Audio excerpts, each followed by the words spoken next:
Hello, hello, hello. How everybody doing? Um, I want to talk about something real quick. I don't know if anybody have heard about the whole. Let me go back to YouTube. Hold up, sorry, let me go back to YouTube. I don't know if anybody heard about the whole you know, the whole Ksoo thing, Jacksonville, Florida, with the whole issue that's going on with the. He's in trial right now. Um, Let me see if I could. Let me look for him up real quick. Ksoo.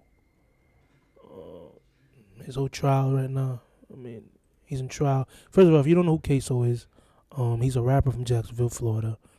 He's associated with a couple gangs. He's right now is in trial for murder. Um, there's a lot of crazy stuff going on right now, but he's in trial for murder. And first, let me get to the part where. Okay, so let me see.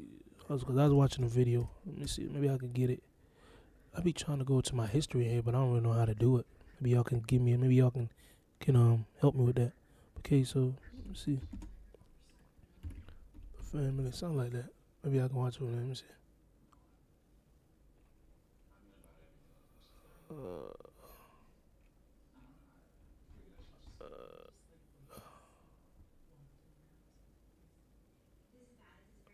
Let's watch this video real quick. I used to have a really short fuse. I'd snap at the smallest things, and I didn't realize how much it was. A lot of rap fans know that Ksoo is allegedly one of the most savage dudes in Jacksonville, but most people have no idea how crazy the story really is. His whole family has been tearing up the streets of Jacksonville since the 90s. From murders in broad daylight to selling dirty cops, today we're breaking down why they're one of the most dangerous families in the city. Hakeem Robinson, aka Ksoo, is definitely the most famous dude in the Robinson family, but his older brother Willie, also known as Boss Goon, is a big reason why Ksoo I wasn't even. Y'all couldn't even see me, man. I don't know if y'all heard me, but y'all probably couldn't even see me. It's crazy. is wrapped up in the war in Jacksonville and facing two different murder cases right now. Before Ksoo's brother Willie started going by the name Boss Goon, there was another dude with the same name in the area that came up. The OG Boss Goon repped a set called Flag Street, and back in the day, he helped spark one of the deadliest beefs in the city with Grant Park. Flag Street and Grant Park were cool back in the day, but reports say everything started with the OG Boss Goon in a nightclub. Some dudes from Grant Park and Flag Street got into an argument at the club, and OG Boss Goon allegedly threw a drink at a Grant Park affiliate. Less than 24 hours later, the first murder in the beef went down when a dude named Jerry Clemens was shot and killed in a drive-by. Over the next couple of years, at least 20. If anybody don't know, well, I live in Jacksonville, and all this is happening right now in Jacksonville. Not too far away from me, so I know a little bit that I can speak about. Even though I just moved down here a couple of years ago, I know a little bit I can speak about this, just a little bit. But I'm gonna let Buddy talk about it, and then we'll show you guys some more video. People were killed in the war between Grant Park and Flag Street, and people claim that the OG Boss Goon was putting the most pressure on the ops. It's not clear how much the OG Boss Goon really added to the score back in the day, but the ops wanted him gone so badly that they boxed him in with 3 whips and killed him in broad daylight in 2010. The OG Boss Goon was one of the most feared dudes in the city, and that's why Ksoo's brother took his name after he got active in the trenches. That same year the OG Boss Goon got killed, Ksoo's brother Boss Goon got booked on a murder charge. He ended up beating the case after the prosecutors dropped everything due to lack of evidence. But then Ksoo's brother Boss Goon went down for 6 years on burglary and charges for lying under oath in court. Boss Goon finally came home in 2018 and hopped right in the And I believe Boss Goon got killed. But Boss Goon, I believe, got killed, and this is I believe where the whole war started. booth. According to people close to the situation, Boss Goon was trying to get out of all the drama and make it in the industry. He was locked up from the age of 16 to 24, and wasting all that time made him realize he needed to switch up how he moved. He was booking shows and dropping new music, But just a few months later, the ops caught up to him in a brutal shooting. In January 2019, Boss Goon had a set at the Paradise Gentlemen's Club in Jacksonville. Everything went smoothly, and it seemed like everyone was just happy for him to finally be free again, and nobody expected what was about to happen. Boss Goon, his dad Blue, and his brother Crazy K all hopped in a whip after the show with a few other people. They were driving down the highway and made it a few miles without any issues, but then 3 whips full of shooters pulled up out of nowhere. They hit up Blue's whip and dumped over 100 shots at them. Everyone inside the whip got hit. Boss Goon's brother, Crazy K, got hit in the head 3 times. His dad Blue also took 2 shots to the back and survived, but Boss Goon tragically didn't make it out of the situation alive.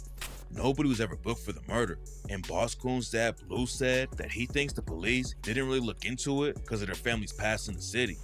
Blue told reporters that he got out of prison in 2009 and hasn't been in any serious trouble since then, but the cops weren't treating him like they would if someone else got shot. After Boss Goon got killed, rumors were flying that Blue had put a bag on whoever was behind the shooting. It's not clear what was going down behind the scenes, but Blue went on the news and said he wanted justice for Boss Goon and that he wasn't sending out hits. When Boss Goon got killed, his younger brother Ksoo allegedly started sliding for him immediately. Nobody was arrested for Boss Goon's murder, but rumors say it was related to the deadly war in Jacksonville between Young and Ace's ATK crew and a set called 6 Block. Ksoo reps ATK.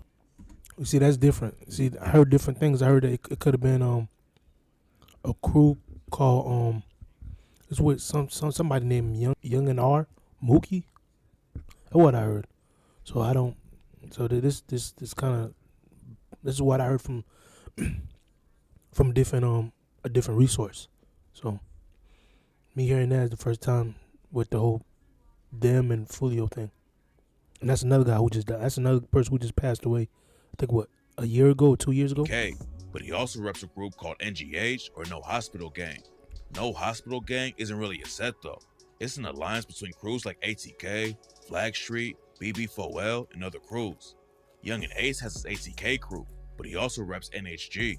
And on the track Who I Smoke, he shouted Ksoo and NHG out when he rapped, "My killer make his face go." That's one thing about Ksoo. No Hospital Gang, boy, you know that case closed. Want him dead, bust his head, all I do is say go. And on that same track, Ace is one of the ops that Ksoo is facing a murder charge for right now. But before we get into the brutal shooting Ksoo allegedly committed as get back for his brother Boss Goon, we gotta take a quick look at how Jacksonville was turning into a war zone. ATK's main ops in Jacksonville is a crew called 6 Block. Fulio is the most famous dude in the group. According to reports, the whole beef between 6 Block and ATK started after Fulio's cousin, Zion Brown, was murdered by Ace's homie, Trey Shorty. Both sides started dropping bodies, and one time, Ace got caught up in a shooting that left 3 other ATK affiliates dead. Ace, 2-3, Quan, and 4 went out to dinner and got caught by the ops when they were leaving the restaurant. They started dumping bullets into their whip. Ace got hit and survived, but he watched his 2 best friends and brother die right in front of him. The shooting was wild, but what made the situation really pop off and start getting everyone's attention was the crazy diss tracks that started coming after the hit. Fulio was dissing Ace on tracks like When I See You and rapped, "Ace from the West, how he clicked up with the East Side. He ain't been the same since he seen the other 3 die. I'm 2-3 high. Say your goodbye. Gave that boy the business like a suit and a bow tie. Light them boys block up like the 4th of July. They got caught lacking, the whole world wanna know why." Ace and his homies on the ATK side were dissing right back and clowning Fulio's dead friends. And after Boss Goon died, Ksoo went out looking for revenge. According to reports, Fulio's little brother, Lil Bibby, and his friend Pop Out were hanging out at the Hilltop Apartments in 6 Block territory when Ksoo and his homie ATK Scotty came through and started letting off shots. Pop Out and Bibby took off running in different directions, and Scotty went after Pop Out while Ksoo chased down Bibby. Pop Out was able to get away, but Ksoo allegedly walked Fulio's little brother Bibby down and shot him point blank in the head. After Bibby died, ATK started dissing him like crazy. On the track Who I Smoke, Young and Ace rapped, "Who I Smoke, Bibby." Ksoo and Scotty also dissed him on social media. I'm not gonna lie.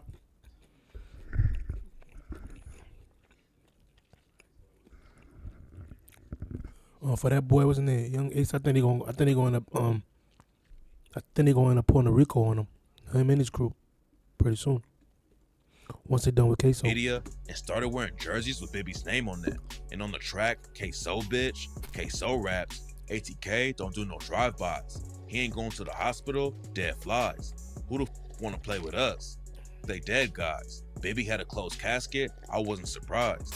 Ksoo also took shots at Pop Out on the same track for running away and rapped.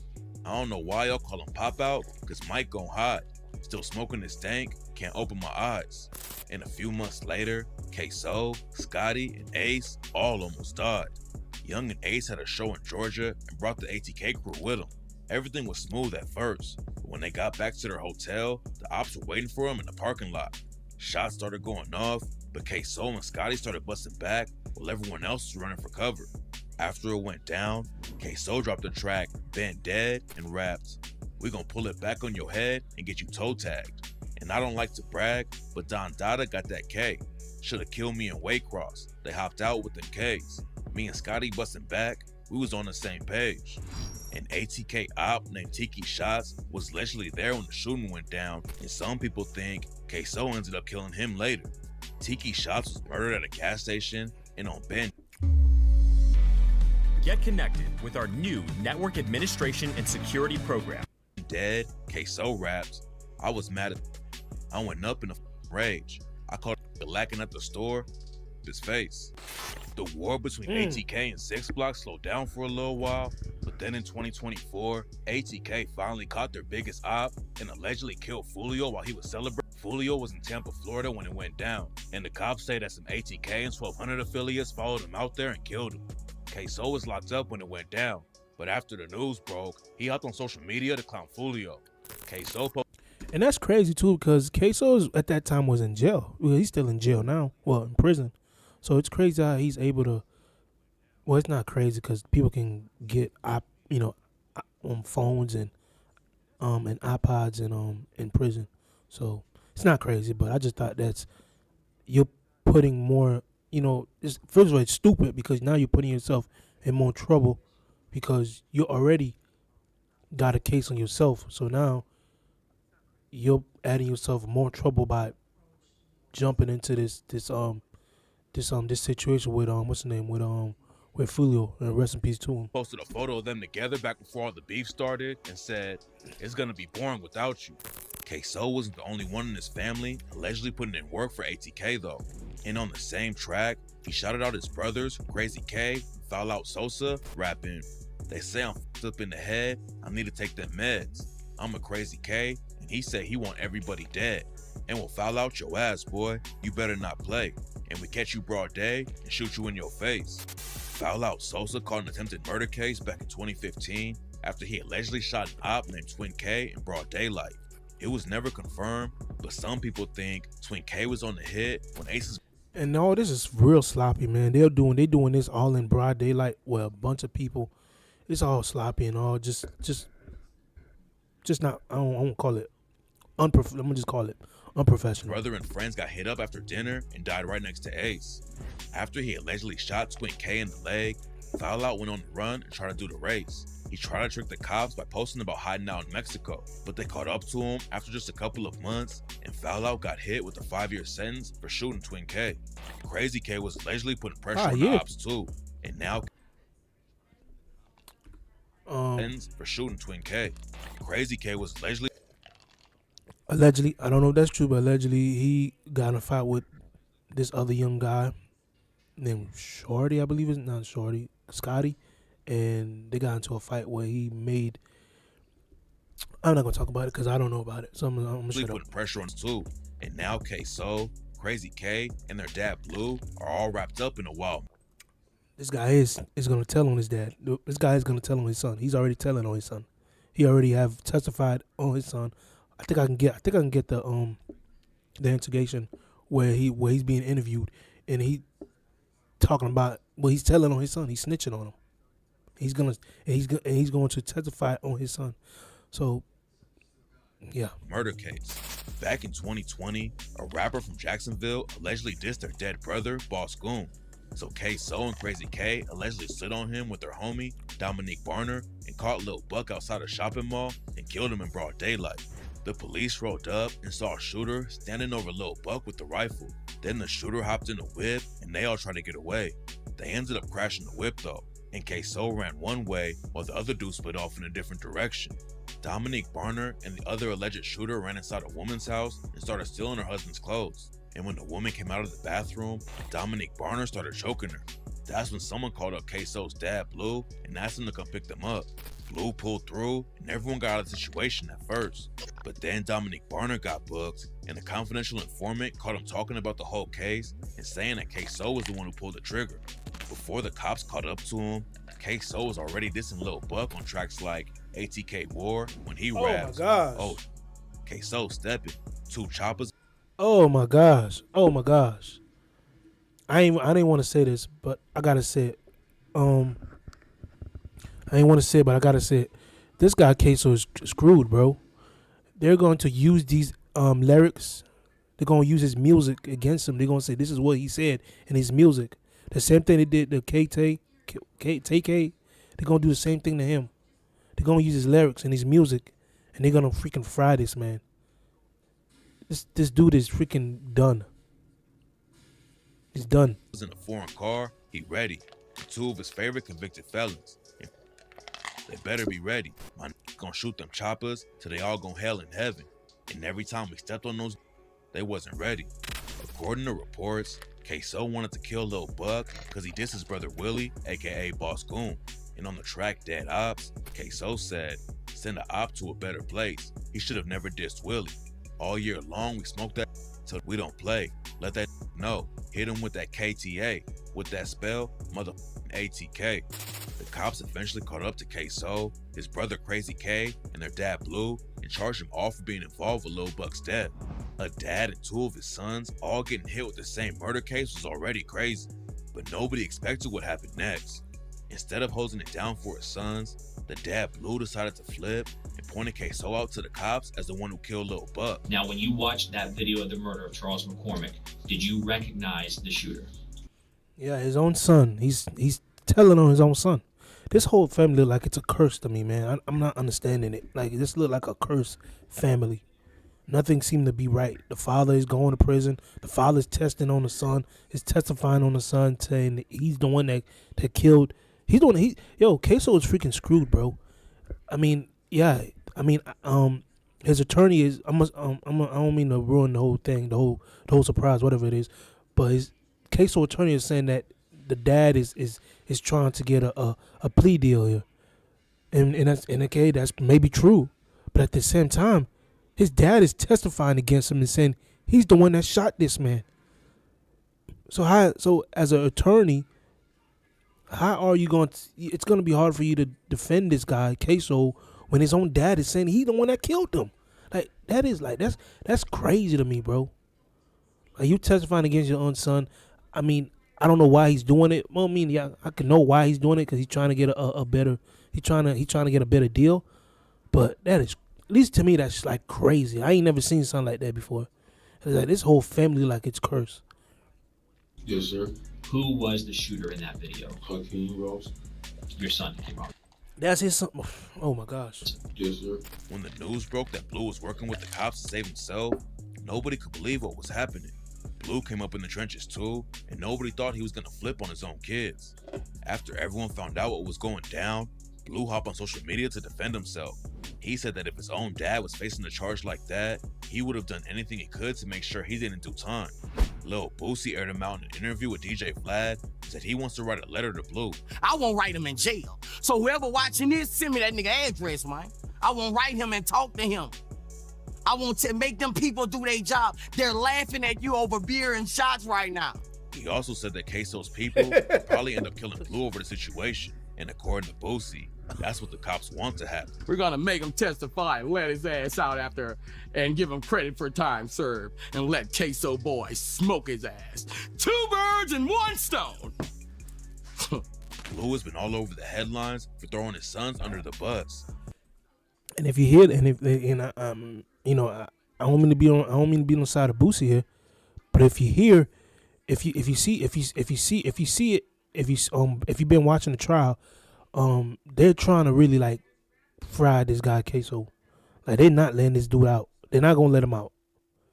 I don't think if they do let Ksoo out, they're gonna try to see if they're gonna at least try to see if he can get hit by one of Fulio boys. That's really what's gonna happen. It's so much chaos, bro. I'm telling you, this look like the police are involved in it, and it just look like it's a whole mess.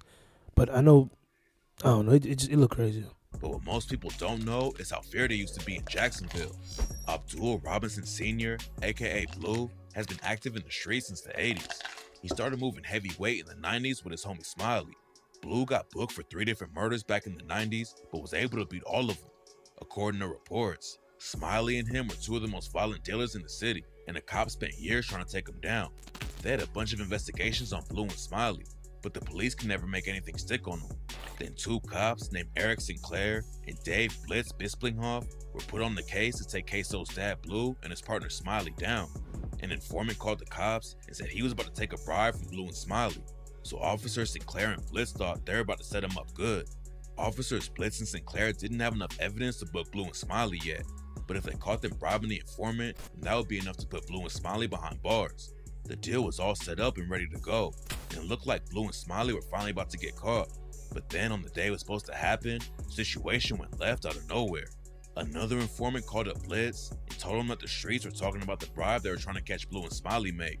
Somehow the info got out, and Blue and Smiley knew that the cops were behind the whole thing. Officers Blitz and Eric Sinclair were the only ones who knew about the deal, and at first, Blitz thought Eric had been bragging about how he was about to take down Blue and Smiley, and that's how the info leaked. But then, he got a call that changed everything.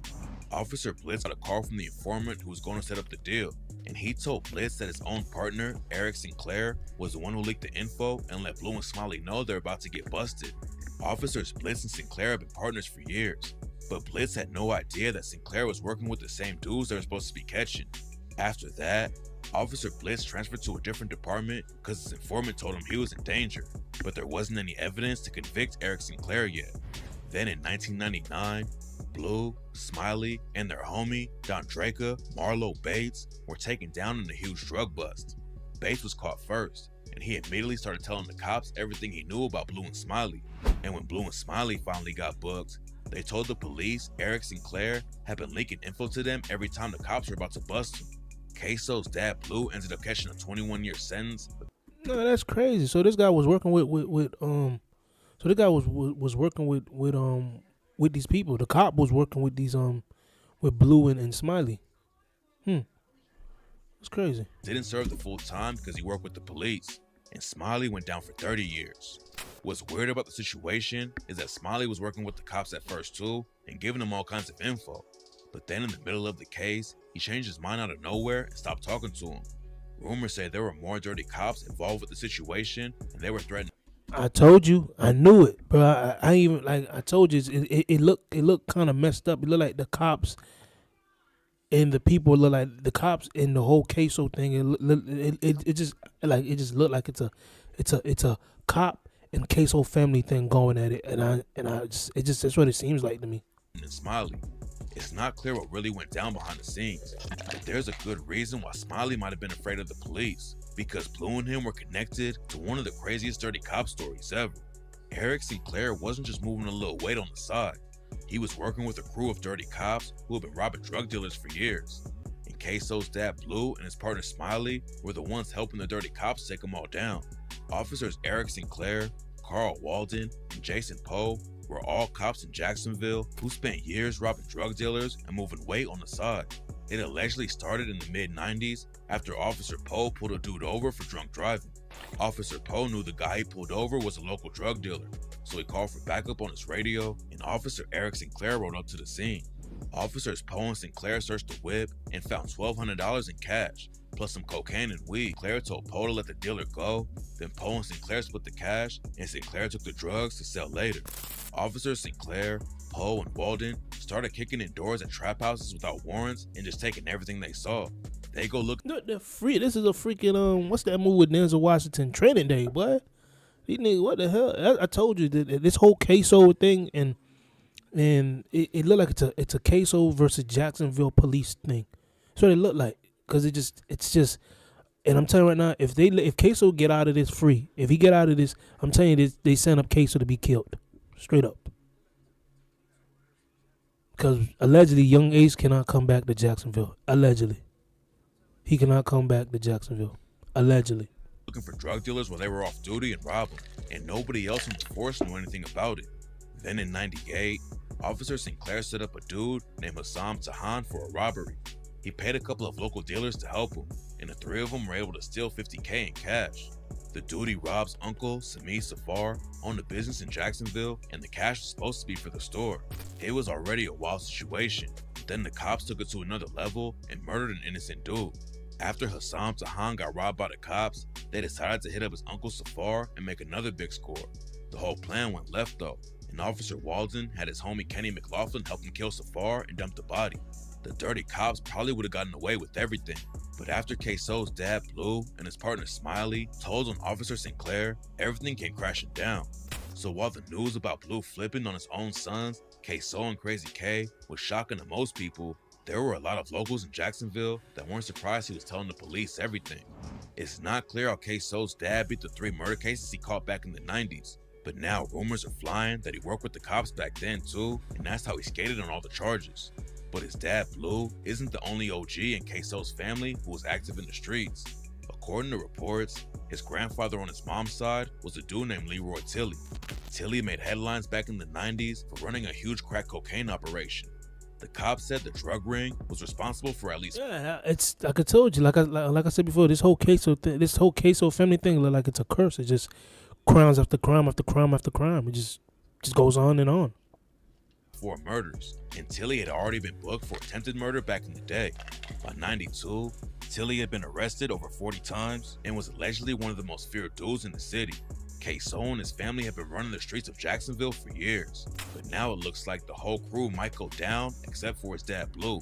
But even if he beats the charges, Blue should move out of the city because it probably won't be safe for him to stay in his hometown anymore. Hell yeah. Hell yes.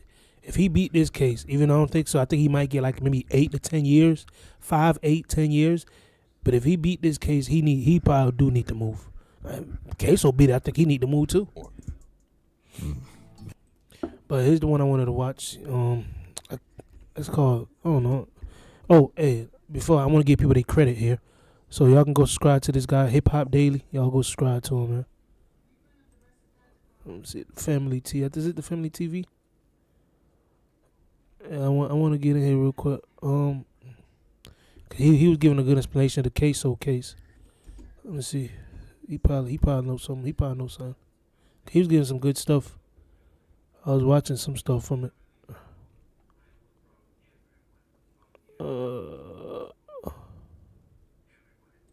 Nobody wins when the family feels. Oh, it's on the story saying that kill and get it toes done. Hold up. Alright. Was that depicting Hakeem Robinson? Say what? Did that, you said it was on the story, was that like Instagram story? Yeah, Instagram story. And family feels. I want y'all to hear what his dad just said. This is what Ksoo said. He said, kill a nigga and get my toes done. You're telling me, bro, that these people are not gonna put you're telling me that these people are not gonna bring this up in court? They're not gonna use his lyrics in court? Kill a nigga and get my toes done? Come on, bro. I don't see Ksoo getting out of this at all. I see this man looking at least 50 to 80 years. Oh, it's on the story saying that kill and get it toes done. was that depicting Hakeem Robinson? Say what? Did that, you said it was on the story, was that like Instagram story? Yeah, Instagram story. And was that something that was posted? Again, this is Ksoo dad, Hakeem, aka Ksoo. This is his dad right here. By Hakeem Robinson. Yes, sir. When you saw that, were you upset? Yes, sir. Reach out and speak to Hakeem Robinson. Yes, sir. And when you spoke to him, what did you tell him? I told him you need to take down. Did he deny being involved when you told him to take that down? No. Now, as part of the discovery in this case, you've had an opportunity with your attorney to watch what I'll refer to as a dash cam video, a video that actually recorded the murder of Charles McCormick. Is that correct? Yes, sir. And you've watched that? Yes, sir. Did you recognize the shooter? Yes, sir. Who was the shooter in that video? Hakeem Robinson. Your son, Hakeem Robinson. Yes, sir. Two birds and one stone, both. Shoot. First time. My bad. I just hit something. Did y'all just hear what they did? Did y'all just hear what he just said? Go back. They're gonna use that in court, bro. I'm telling y'all that right now. They're gonna use that in court. Did you recognize the shooter? Yes, sir. Who was the shooter in that video? Hakeem Robinson. Y'all heard that? Who was the shooter in that video? Hakeem Robinson. Now y'all might say, what video? I think the video is this. I think they're gonna show it to. I think it's the video for this guy named Lil Buck. I believe it's Lil Buck. I believe it's Lil Buck that he's talking about. Your son, Hakeem Robinson. Yes, sir. Two birds and one stone, both of you. First time in all these I done years. got you to kill your son and let you out for his sons niggas to kill you. Now we gonna try them for murder. Three strikes, y'all. That's what the games they play against us.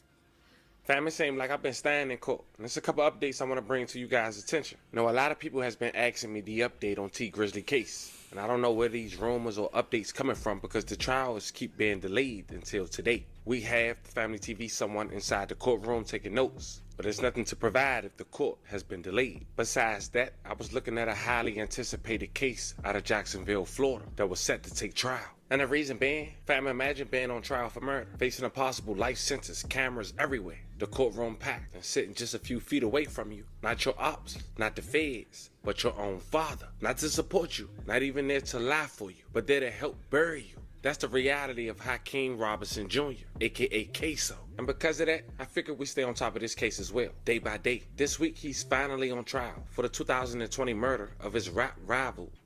Do you have $100? Because I'm looking for 2,000 believers who are willing to trade. Bibby, and the state star witness is his dad. But this is not just no average father. Abdul Robinson Sr. is a well-known name in Jacksonville, a street-certified killer with a violent past and a reputation that earned him respect and fear. Now that same man, who once rode for his sons, is working with the same system he used to run from. The prosecution say Abdul Sr. was the getaway driver the night that 16-year-old Bibby had lost his life in the Hilltop Apartments. But instead of going down with the ship, he cut a deal. He's cooperating, turning state witness against both of his sons, Ksoo and his brother. Also on his trial alongside Ksoo is Leroy Whitaker, one of the men prosecutors say. This guy right here, Leroy Whitaker, aka I guess they call him Scotty. I guess is a cousin of this guy here, and they both in trial. So this is a family type of thing going on. They helped carry out the murder, both facing life if convicted. Opening statement started with fireworks. The state painted a picture of calculated revenge, gang ties, and rap lyrics used as real-life confessionals. But today you hear from the defense, both of their attorneys. They already attacking the credibility of Ksoo's father, calling him a liar, a killer, and a man trying to save himself. This trial is more than a murder case. It's a family that blew up the wrong way, a rap war gone nuclear, and a test of loyalty under fire. But before we go over this, I want you guys to remember, I won't give you no angle. I just give you the story. So with that being said, make sure you like, comment, and subscribe. We're gonna jump right to it. Now fam, so we all on point before we get started. To give you a rundown on allegedly why this beef started, according to the police, in 60 seconds, there's been some beef with KTA and ATK, which is the side of Young and Ace. They've been having back and forths alongside their entourage. One of them was Ksoo. Ksoo released several disrespectful videos, according to the police, marking the dead of KTA affiliates, including Bibby, the man he's on trial for today. And we send his our dirt beat. What's for Popo? That's 18. Stupid ass nigga. You better get caught slipping on that block, boy. Yeah, we waiting on you to slip. On 24! Can't like they was vexed. Slide through the 6, hit him all up in his neck. He say smoking with it, I bet them words got him stressed. He better not go to work, he better wear a fucking vest. But that won't save his ass, cause I'm aiming for his head. The 556 left the last pussy nigga dead. If Ace say he wanna... They're gonna use that in court. They're gonna use that in court. Go we hunt him till he dead. If she a op, her not on her face on the top of her head. A hoe can't set me up, I'ma peek that shit dead. It's up to play pick, since that nigga dead. Boy, you about not... The murder of Bibby was seen as retaliation or continuation of back and forth shootings between the two groups. Law enforcement believe rap beefs were coded warfare for actual gang hits. As mentioned, Bibby lost his life back in February of 2020, where he lived at broad daylight at the Hilltop Apartments. Ksoo was later arrested. 5 years later, July 2025, he stands for trial. Now, you hear from his attorney, opening statement. She believes Ksoo is not the shooter. And described the shooter to look at, because she saw him come out of the woods. Slim build, 5'8" to 5'9", between 160 to 170 pounds. That is not even close to Hakeem Robinson. So they're trying to say so they're trying to say Hakeem Robinson, aka Ksoo, is not the one who shot, I believe, what, Lil Baby. He's not the one that shot I think she's referring to Lil Baby or what's the other, the Lil Buck situation. Because there's a video where they got this guy on a jacket and he's running. It's not a video, but it's like a more like a picture. And I'm gonna be honest with you, by what I've heard, it's not Ksoo that shot whoever shot that Lil Buck dude. It's not Ksoo that shot him. Allegedly to be the cousin, Scotty, allegedly. But somebody, I'm pretty sure Ksoo is the one that pointed finger at that guy and said, "Yo, go kill him." So it's still Ksoo would still be charged for murder. Multiple independent civilian witnesses, multiple police officers, all describing someone that could not possibly be Hakeem Robinson. And all their testimony, all of them, the ones whose testimony isn't bought with a promise of freedom, they're all clearly not him. The only eyewitnesses that will say that the shooter is Hakeem are the ones who have cut deals with the government. And they're not going to just present these eyewitnesses to you. As Mr. Cooper said, they're going to present all this other stuff. But take a close look at the details of what they present to you. Because not one piece of that evidence is going to be direct evidence that Hakeem Robinson is the shooter. Let's start with the cell phone evidence, because it's going to be a lot. All the records that they're going to produce to you, all the cell phone records that definitively show 100% Dominique Barner using his phone, Leroy Whitaker using his phone, Abdul Robinson Jr. using his phone, Abdul Robinson Sr. using his phone. All of them are communicating with each other. You know whose phone isn't being used? Or they don't have a record of being used at all? Hakeem Robinson. Mr. Cooper just got up here and told you that he's going to try to put a phone in the possession of Hakeem Robinson, a phone number that begins with 478. You know whose phone that's registered to? Abdul Robinson Sr., a.k.a. Blues, former dead best friend. Yeah, he got a 478. That's the dad, but what's the name? Ksoo also got a 476 number too. So I'm gonna say allegedly. That phone is registered to his father, not to him. And you're gonna see that phone the day before was pinging in the same place that his father was. They're gonna try to make you think and connect that phone to Hakeem Robinson, and they will be unable to do so. Next up, fingerprints and DNA. They're gonna try to present you with DNA and fingerprint evidence trying to put Hakeem in that car on that day. But members of the jury, their own expert will tell you, their experts are gonna tell you, we have no idea when that DNA was left there, or how. We have no idea how that fingerprint, when or where it got there. All that proves to you, members of the jury, is Hakeem Robinson knows Leroy Whitaker. They're cousins. They hang out together. That's a fact that we're not disputing. And what did Mr. Cooper fail to tell you?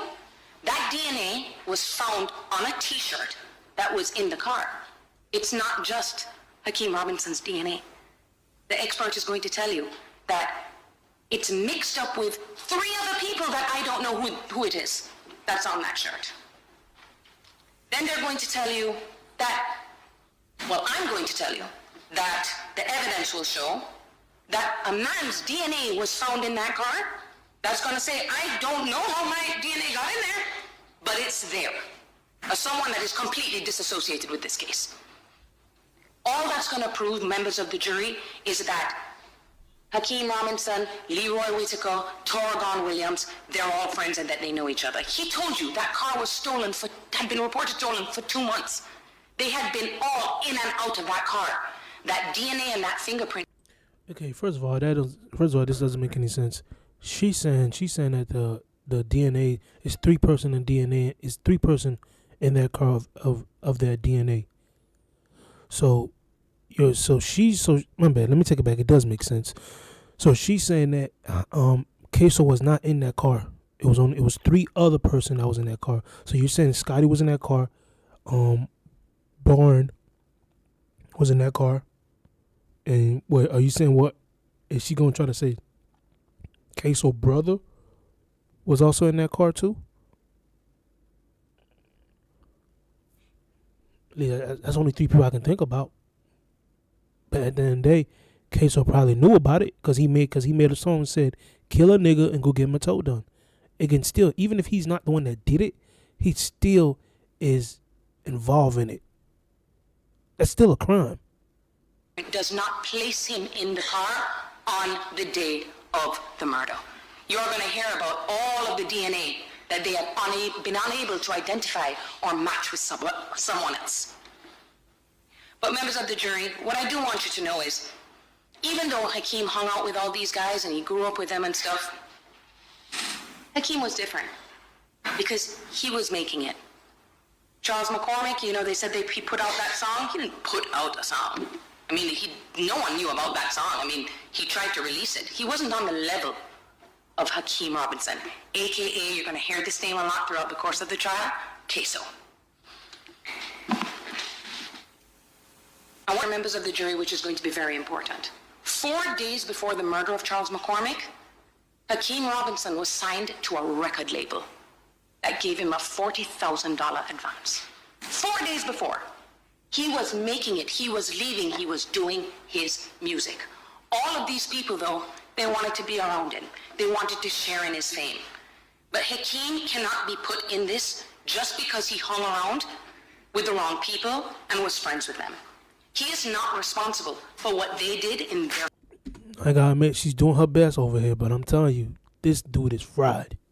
She's doing her best over there trying to get this man out of here, but this dude is fried.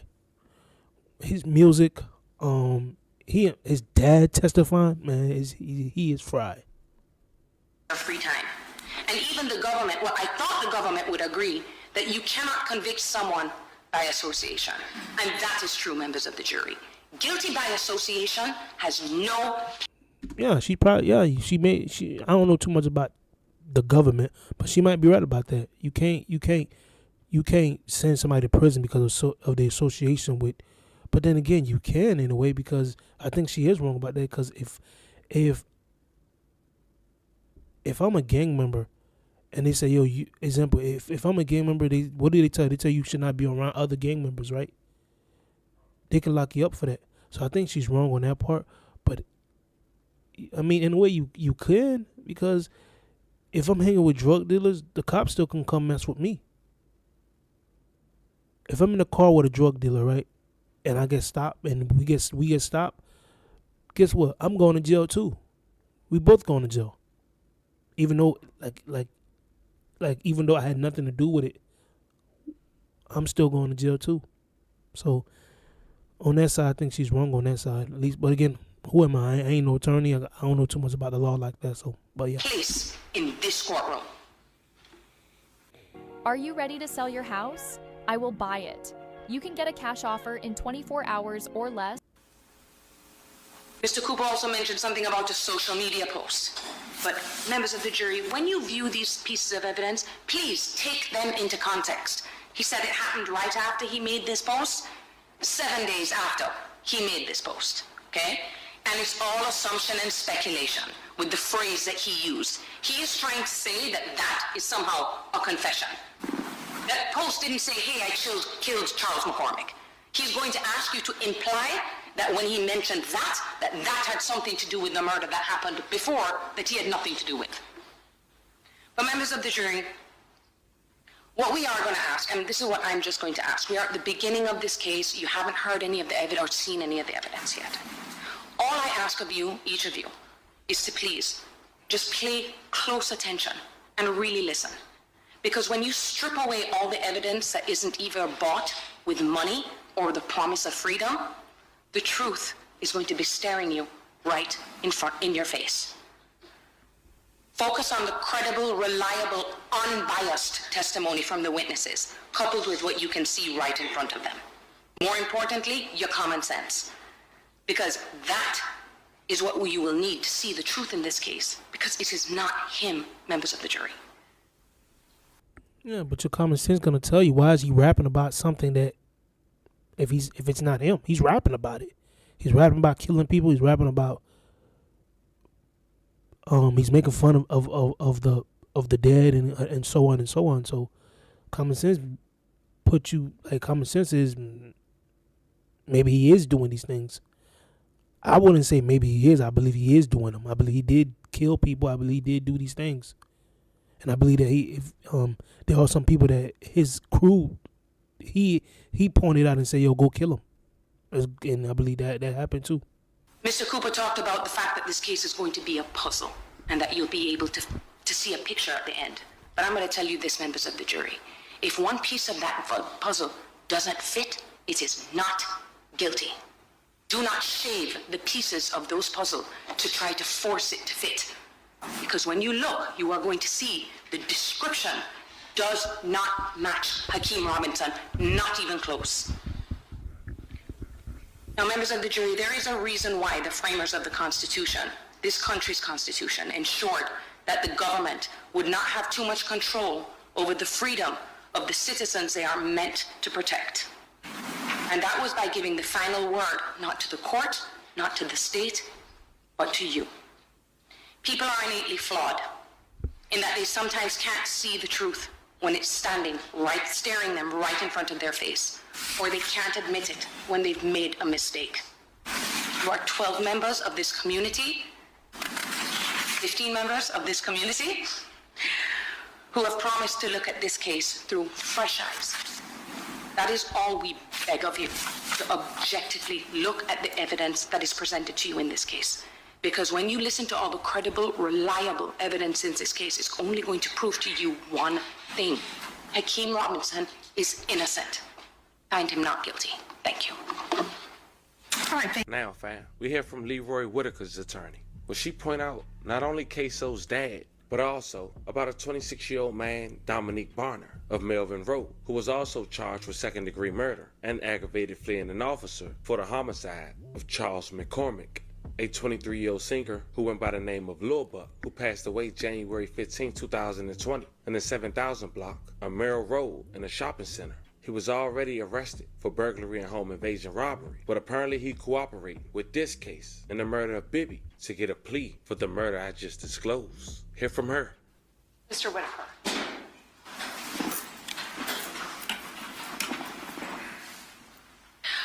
On January 15th of 2020, Charles McCormick was shot in a strip mall by a lone gunman. There will be no question about that. You will watch the videotape. There will also be no question whatsoever. Leroy Whitaker did not pull that trigger. Wrong. I don't believe that. I don't believe that one bit.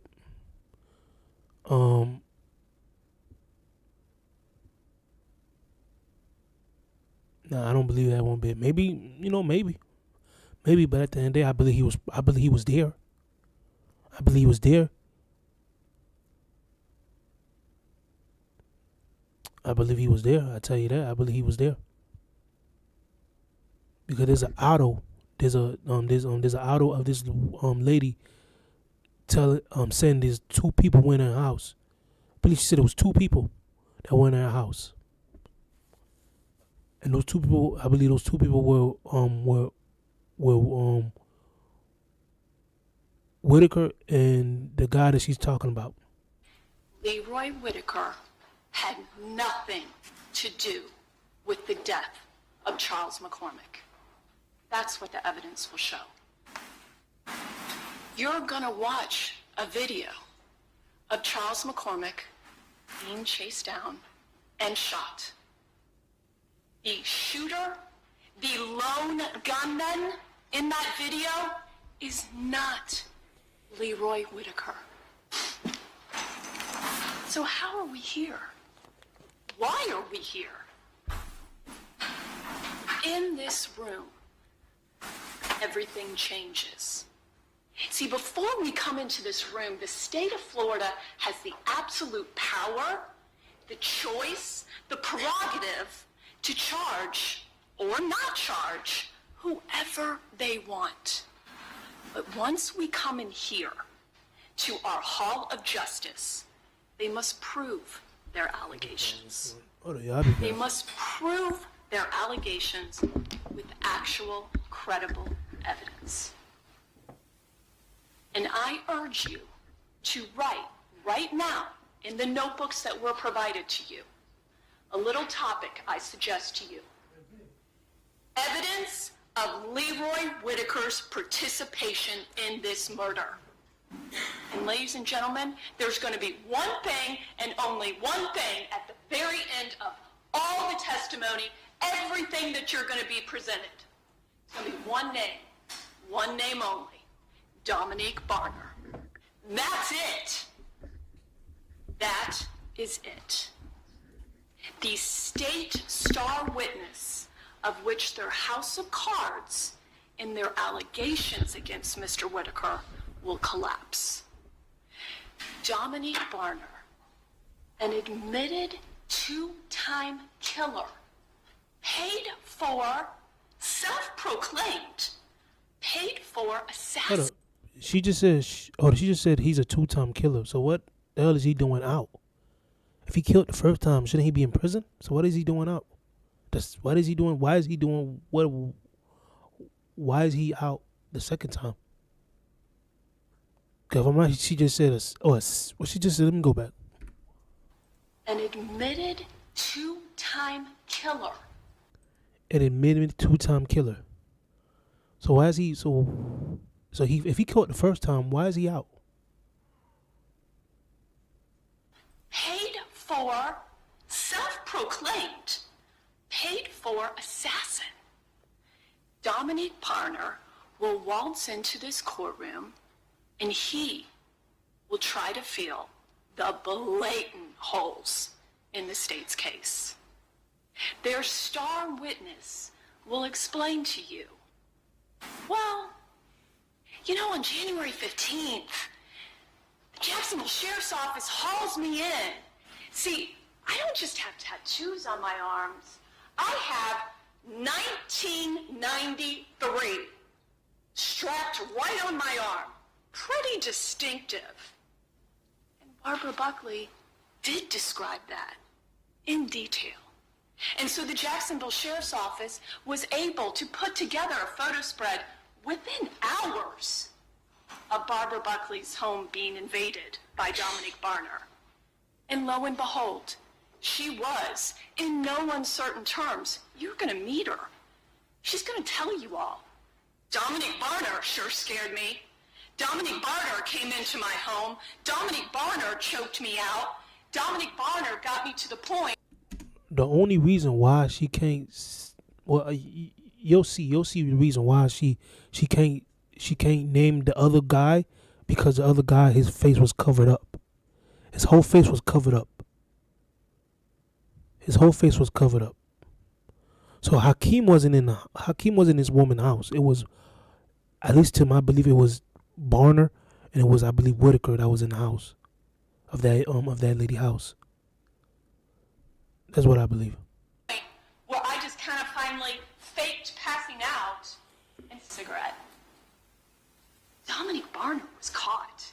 And to hear the state of Florida talk about Dominique Barner, one might think, one might assume, Dominique Barner must have walked in on January 15th and said, oh, I need to tell all my sins. Oh, I need to confess. That's not what the evidence is going to show. What you're going to learn is that Dominique Barner came in, on January 15th, and he told just enough about himself to get him off his case. So let him go. He's still in jail, but he's not charged with murder yet. But then you're going to hear, as the murders pile up, see, there's this pesky second murder that you'll hear Dominique Barner wasn't in part of, has admitted to premeditating, has admitted to pleading. I was hopeful that this treatment would help me, but I didn't think that. To that charge of a whole separate case where a truly innocent bystander gets killed. Because unfortunately, Dominique Barner misses who he was really gunning for. Interestingly enough, you will ultimately hear Abdul Robinson Sr. also part of that murder, also pled to that separate murder. But as those charges started piling up, Dominique Barner realized, I need to do what I do. I'll cooperate. See, by the time that Leroy Whitaker and Dominique Barner started spending any time together, Dominique Barner had already gotten his first cooperation against somebody completely different out of the way. Because that's what he does. Abdul Robinson Sr., same thing. Abdul Robinson Sr. has been cooperating since before Leroy Whitaker was born. That's what the evidence will show. But Dominique Barner will be the one and only piece of evidence the state will even attempt to convince you that Leroy Whitaker had any part in the death of Charles McCormick. The evidence will not be there. You're going to hear from Barbara Buckley, and I'll tell you up front, I think you'll like her. She's feisty. No one pulls anything over her eyes. And she's going to walk in and she's going to honestly talk to you about that morning. How it was just a normal morning. How she sees two people in her house and she says in very colorful language, "Get the hell out of my house!" Dominique Barner didn't accept that and then was violent with her. And because of that, she was able in no uncertain terms, with confidence, with 1993 emblazoned on it. I mean, yeah, like what she trying to say? She trying to say, yo, Whitaker was not in that house, and Whitaker could probably, maybe get that one. Could probably not get off, but like, maybe like, get a pass on that one, because if his whole face is messed up, you can't just blame him and say, yeah, he was in the house if there's no real proof. You understand? Even though maybe in my heart, at least I believe he was in the house, but again, there gotta be proof. This is the court. You gotta have proof. You can't just have assumption and believe that, yeah, maybe, and have your opinion. You gotta have proof. So, Whitaker, aka Scotty, could probably get off this one. This one, I'm talking about this one right here with him not being in the house. He probably can get off that one. He probably can, like, maybe like not. Like when I say get off, I mean like he might not get into trouble for this one right here, because there's no really proof of him being in that house. Even though, like I said, I believe he's in the house, but there's no proof because his whole face was covered up. There was one person's face that was covered up, but I believe that was him. His arm, she picks him out. Dominique Barner did that. Dominique Barner, his face was not The covered. second person, the other person in her home, she can't identify. Mm-hmm. What will the state try to rely on? Dominique Barner. Here's my problem with this. So if Dominique Barner say, yes, Scotty was in that house, then hold up, man. I have to take it back. If Dominique Barner say, yeah, Scotty was in that house, then they're going to have to believe him. What would be the reason him lying for that? What would be the reason? What would be the reason him lying? So, oh shoot, I just Because if Dominique Barner said, yeah, Scotty was in that house, that Whitaker was in that house, then yeah, he could be in trouble. I take that back. He could be in trouble. Dominic Barner and Abdul Robinson Sr. have learned the system. They've learned what to say and how to say it. I urge you, listen carefully as they describe their cooperation agreements. For the 2 murders that Dominic Barner will tell you in no uncertain terms that he thought about, that he wanted to happen, he put into action, and did commit the murder. For 2 human beings being gone, what does he look forward to? Well, he has every hope and expectation of walking amongst us again in 20 short years. No mandatory life imprisonment for Dominic Barner. Dominic Barner, by singing the company line, can look forward to 20 years. That's the state evidence. You're going to hear from DNA experts.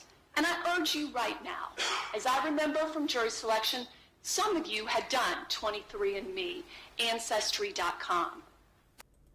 I ain't for listen to all this, but yes, she's trying to blame this guy Barner for like she trying to blame Barner. She's trying to say it was him. It wasn't it wasn't Whitaker. It was him. But now if Barner say it was him, so we'll see. Let me see this one right here. Everybody be asking me, man, does the Bluetooth actually work? Bro, you get a month. Nobody wins when the family feels, but my... I'm on a recorded line. 2 people that held you in your house, you know, were they black, white, or Hispanic? I was here. They were black males. You know what color shirt either of them had on? When they initially came in, they were, they changed clothes. They got my husband's clothes. You know what? We need help. They're shooting 7001 Merrill Road. He's running across the parking lot with a shotgun. Okay, ma'am. Okay, who's shooting, ma'am? Give me a description. The gentleman, he has a black mask on. He has on a skull cap. He's running across the parking lot. 7001. I'm at Express Employment. Okay, ma'am. Did you go outside? I did. Did you approach where Charles was? I did. Now, how close would you say you got to him? All the way to him. And what did you see?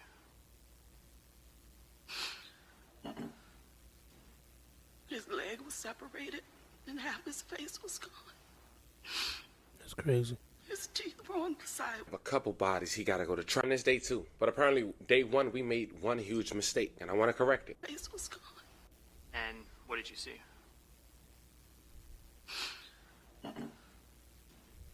His leg was separated, and half his face was gone.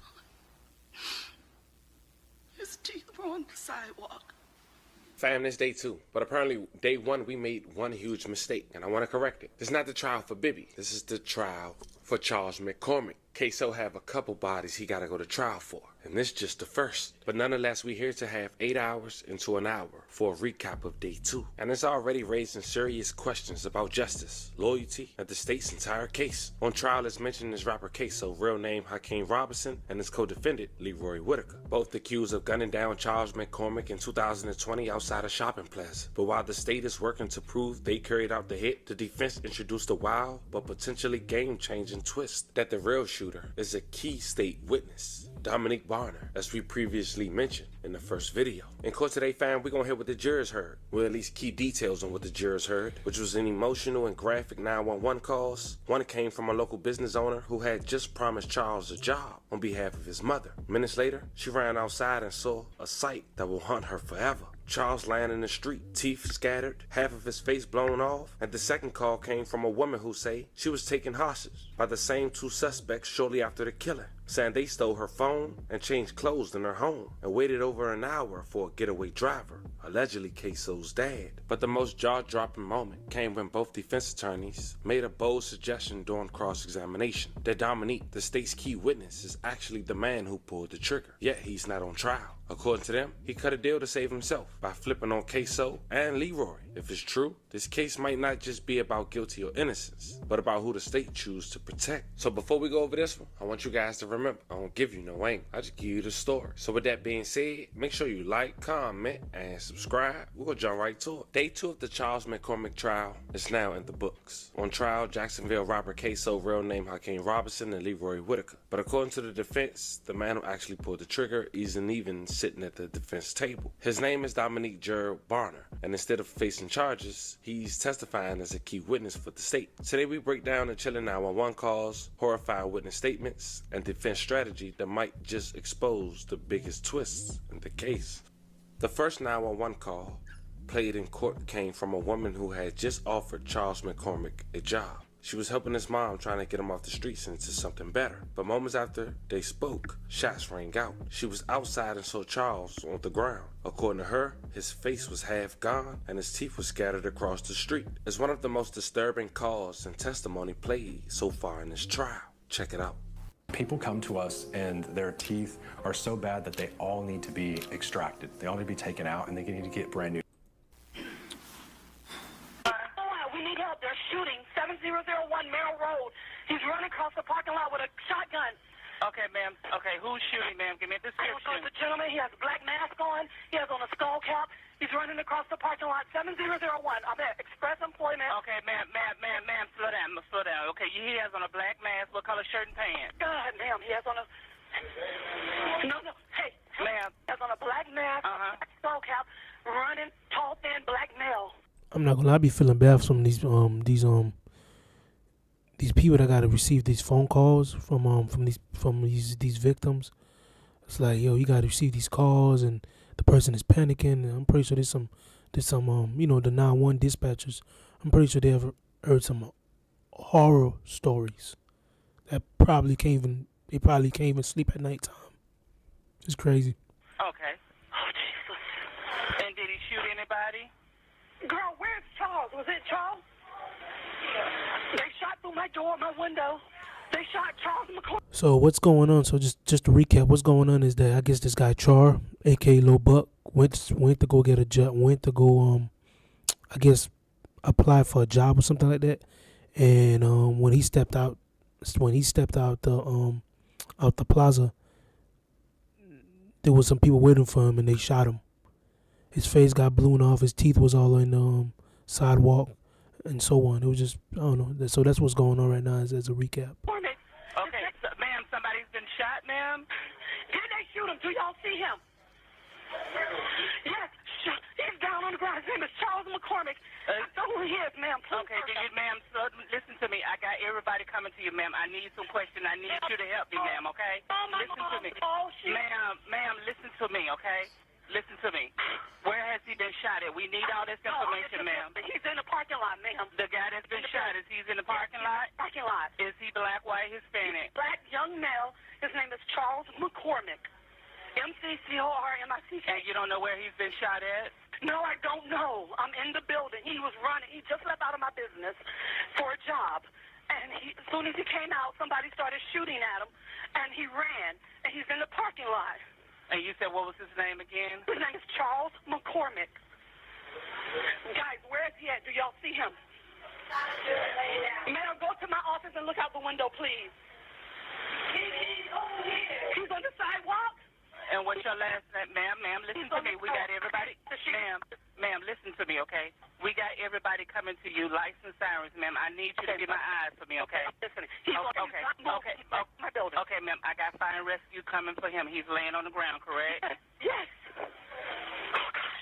Oh, my God. Oh, my God. Okay, so the guy that was doing the shooting, where is he at? Did he left? I don't know where he is. He's ran. Yes, I got my phone. I'm calling her now. And which direction did you see him leave running in? Yes, I saw him running. Which way? They ran towards the Bailey's gym. They ran west of me. Tell them. Mel, look out there. Look at him. Take a picture. Just use your phone. Take a picture, Mel. Take a picture. Use your phone. Take a picture. Take a picture. Just take a picture. Okay. And you said the guy came in to get a job? Yeah. Charles McCormick. I'm a staffing agent. Okay. He came in for his interview. Okay. Got a job. Uh-huh. He was walking out for his job assignment. As soon as he walked out the door, this guy started shooting at him in the parking lot with a mask on. He started running. He ran on the side of my building on the sidewalk, and the guy shot him. It's like a shotgun. He's down on the sidewalk. He's not moving. What else do you need to know right now? I have bullet holes all in my window right now. Okay, ma'am, we got everybody coming to you, okay? Okay. Okay, ma'am. Nobody. I got it. Okay. All right, we got somebody that's out. You can hear the panic in her voice and just frustration, and I can play on that, and I can completely understand that. So completely understand that. Out there with the victim. Okay, and what's your last name, ma'am? Saunders. Saunders. Now, we really don't need no cross-examination from Ms. Saunders, but I want you to hear what she's told the state and the juror on what she exactly saw and what she exactly did the night that Charles had lost his life in front of her business. I didn't hear anymore. But did you make that call after the shooting stopped? Mm-hmm. Yes. After you got off the 911 call, did you go outside? I did. Did you approach where Charles was? I did. How close would you say you got to him? All the way to him. And what did you see?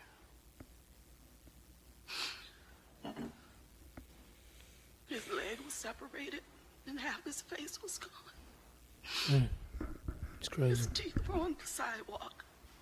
Did anyone else come outside to try and check on him? Yes, there's a medical office next door to me, and one of the staffers were out there as well as he tried to cover his face. You need a minute? Excuse me? You need a minute?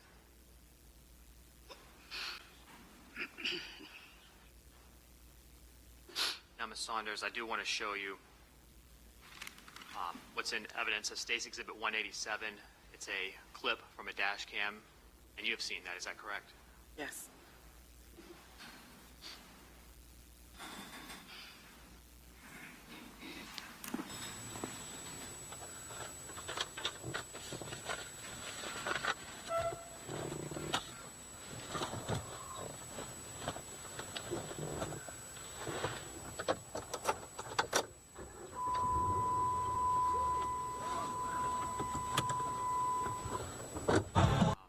Just inside that door speaking to him? Yes. Do you recall what the last thing was you told him? Do good. Have a good day. And is that where you remain, just inside that front door? Yes. No further questions, Judge. Now, the second 911 call came later on that day from a woman who said that two men had broken into her home right after the shooting. She said they held her for hostage for over an hour, stole her phone, and changed clothes in her husband's closet, waiting on a getaway driver. And who was the getaway driver? Allegedly, Ksoo's own father, Abdul Robinson Sr., as we mentioned on day one, is now one of the state's cooperating witnesses. 911 on a recorded line. Two people that held you in your house, you know, were they black, white, or Hispanic? I was here. They were black males. Do you know what color shirt either of them had on? When they initially came in, they changed clothes. They got my husband's clothes. You know what, the last time you saw them, what color shirt either of them had on? What one of them is wearing, he's getting the plaid fleet pants with a gray Famani Brothers t-shirt. And the other one's wearing a white muscle shirt and black Mountain Dew sleep shorts with gray tennis shoes. They're carrying their other clothes. You said, what color were the pants with the white tank top? It's Mountain Dew theme. They're black background with Mountain Dew all over them. Which direction were they headed the last time you saw them? Do you know? They jumped into a red. I'll be back, yo. I thought it was a Charger, but the officer who's working traffic into up the street says it's got two doors. He says probably a Challenger, but they jumped into a red one of those, or reddish color, and then headed down towards Arlington, downtowns and towards Arlington Expressway. We need your help to save the masjid where over 100 Americans have accepted Islam. This is your brother Yusha Evans with an urgent appeal. Masjid Isa ibn Maryam in New York City is an amazing masjid, but the masjid building is currently in crisis. The windows are broken, the prayer carpets are ripped, and they have leaks and damages to the facility. We desperately need your support to save this house of Allah. Your donation will help install new prayer carpets, new wudu areas, a new roof, and help many reverts in need. The Prophet, peace be upon him, said, "Whoever relieves the believer of a hardship in this world, Allah will relieve their hardship on the Day of Judgment." If this is the case for helping just one person, then imagine the rewards of saving the house of Allah that serves 2,000 people every single week. Click and donate now, whatever you can, and may Allah reward you. Assalamu alaikum.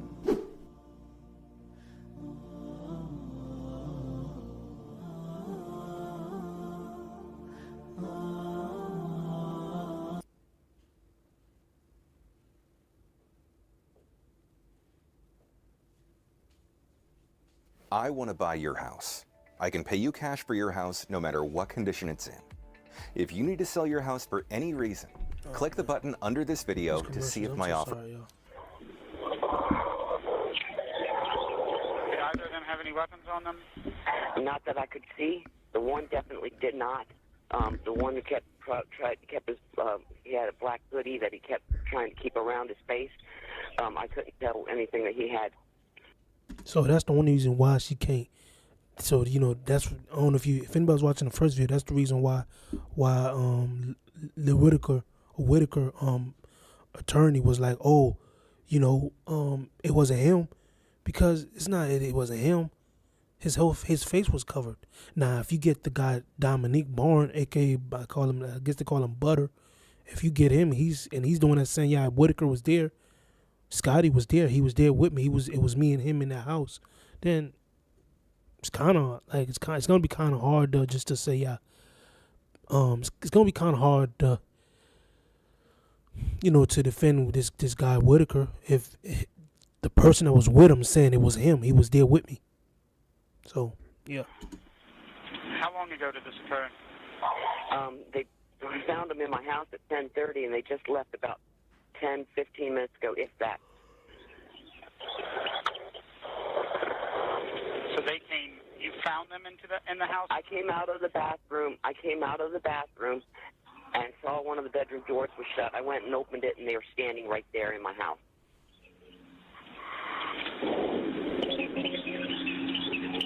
Are you injured? Do you need an ambulance? Do you want an ambulance to come and look at you?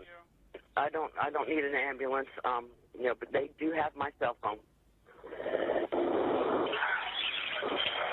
I'm using a neighbor's phone right now. Thank you, sweetie. What's your cell phone number? My cell phone number is 904-982-7559.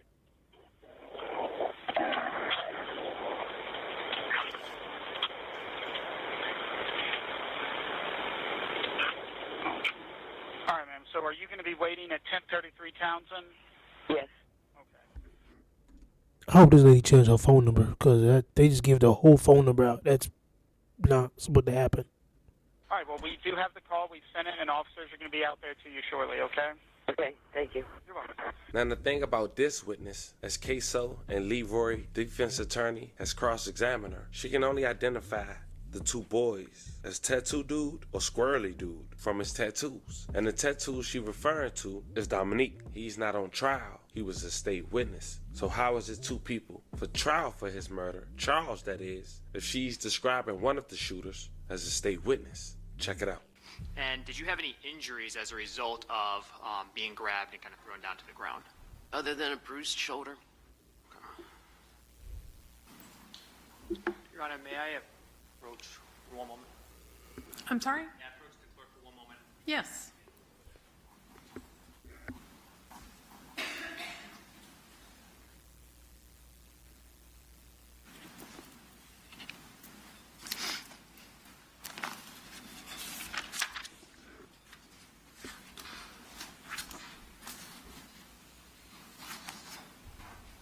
Ms. Buckley, I want to show you what's in evidence as State's Exhibit 135, You recognize that photograph, ma'am? Yes. All right, and is that you? Yes. And did you have a slight bruise or injury there to your neck?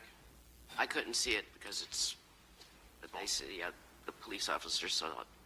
And 137, what are we looking at there?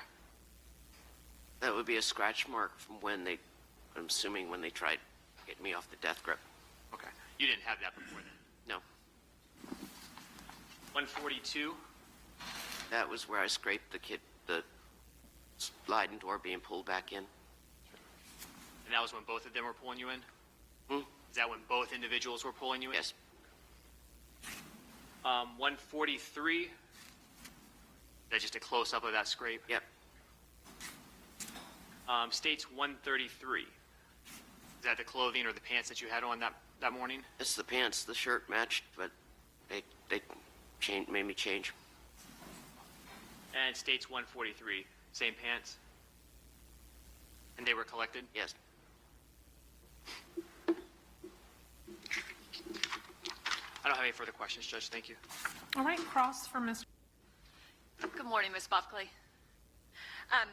Ma'am, you mentioned that you ended up with a bruised shoulder. Yes.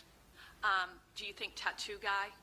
Did you get some bruises on him? Well, it's when we fell, because when they pulled me in, the two of them pulled me in, and I've landed on my shoulder. Okay. And then you were able to ultimately get tattoo guy off of you, correct? Yes. Okay. So these two people end up in your home. That tattoo guy is she's talking about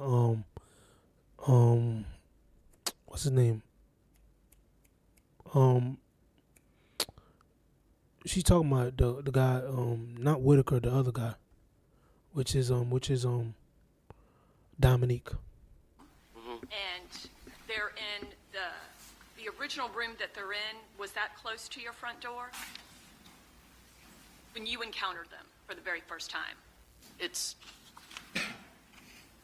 the closest bedroom to the front door. Yes. Okay. And so your obvious reaction is, get the F out of my house, and you go so far as to open the door, the front door. Yep. Correct. They unfortunately do not leave, correct? Correct. There then is some kind of physical altercation where, and I'm going to use your terms, tattoo guy ends up on top of you, correct? And it's at that point that you can't help but notice the very large tattoo on his arm, correct?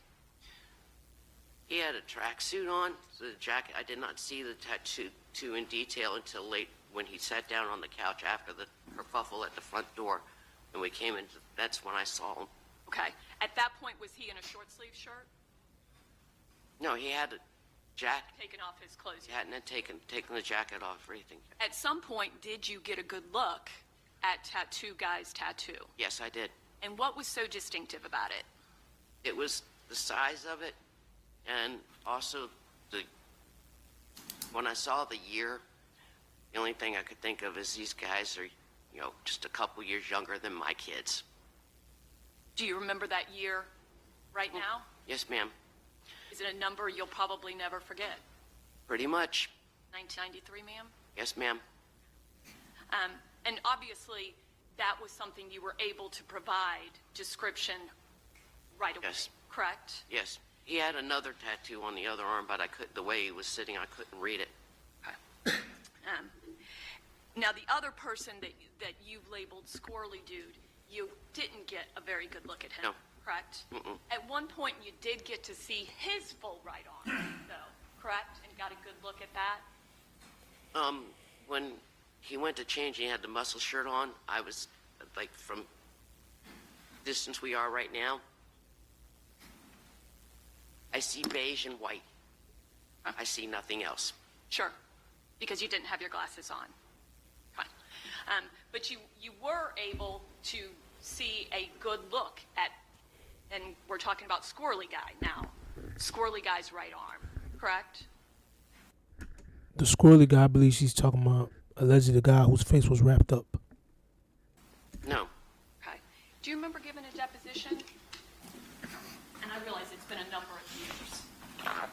I do remember deposition, yes. And that was much closer in time to when this all happened to you. Counsel, I'm on page 21, starting line 25. Your answer was, and I got a good look of his right arm. I did not see any tattoos on his right arms. And he's got very, I call them chicken arms. You remember? She said chicken arms. So the So, squirrely guy. so the squirrely guy is a guy, like I said again, is the guy whose face you couldn't see. The tattoo guy is Dominique Bourne. You were able to see his right arm pretty closely when you were in very close proximity to him, and you didn't see any tattoos on his arm. It wasn't close proximity again. It was the distance I am between you and me right now. Okay. Okay. And from what I could see, without my glass, I could not see any tattoos that were visible to me. And if I'm right, I believe this is Whitaker, this lady who's standing up speaking. I believe this is Whitaker. This is Scotty, aka Whitaker, attorney. Okay. But back when you gave your deposition, you did indicate that you had gotten a good look at his arm. Yeah, the only thing I could, get a good look of is, I see the shape, I see shapes, I see colors. This is the fact that he had really skinny arms. For nearly 50 years, Harbor Freight has been a reliable source for the widest. Okay. Now, this person, Squirrely Dude, you described that the hoodie was not only on, but it was actually tied, correct? Yeah, he pulled it. As soon as he saw me, he pulled the hoodie up and pulled it tight. And Squirrely Dude, you didn't end up having much interaction with, correct? Right. Okay. It appeared that Tattoo Guy was kind of calling the shots, right? I don't know. Well, according to you, it was Tattoo Guy that kind of tells Squirrely Dude, hey, go change your clothes. Was that not your direct testimony? I'm sorry. It was, it was Tattoo Dude's idea, yes, but as far as who was calling the shots, I can't make that call. I don't know. Sure, okay. And you described that you end up in the living room and you are able to have a cigarette? Yes. Okay. And I guess Squirrely Dude at that point keeps trying to tell you, hey, I need help. Please look at my phone, right? No, that was when we first landed in the hallway. Okay. When you're trying to get them to leave. And they tried, they were like, lady, you don't understand. I said, I understand. You're in my house. You don't belong here. You need to leave. And they're like, we were ambushed, and Squirrely Dude, holds us down his phone for me to see. I said, he's like, we got it on phone. I said, I don't want to see that. I said, if that's true, you need to call JSO. I said, or leave my house one at a time, head down a couple blocks down to the expressway. But either way, you need to go. Okay. Now, you were wearing your wedding rings when this occurred? Yes. Okay. And there were valuables in your home, yes. Correct? Fortunately, the intruders did not take those things. Right.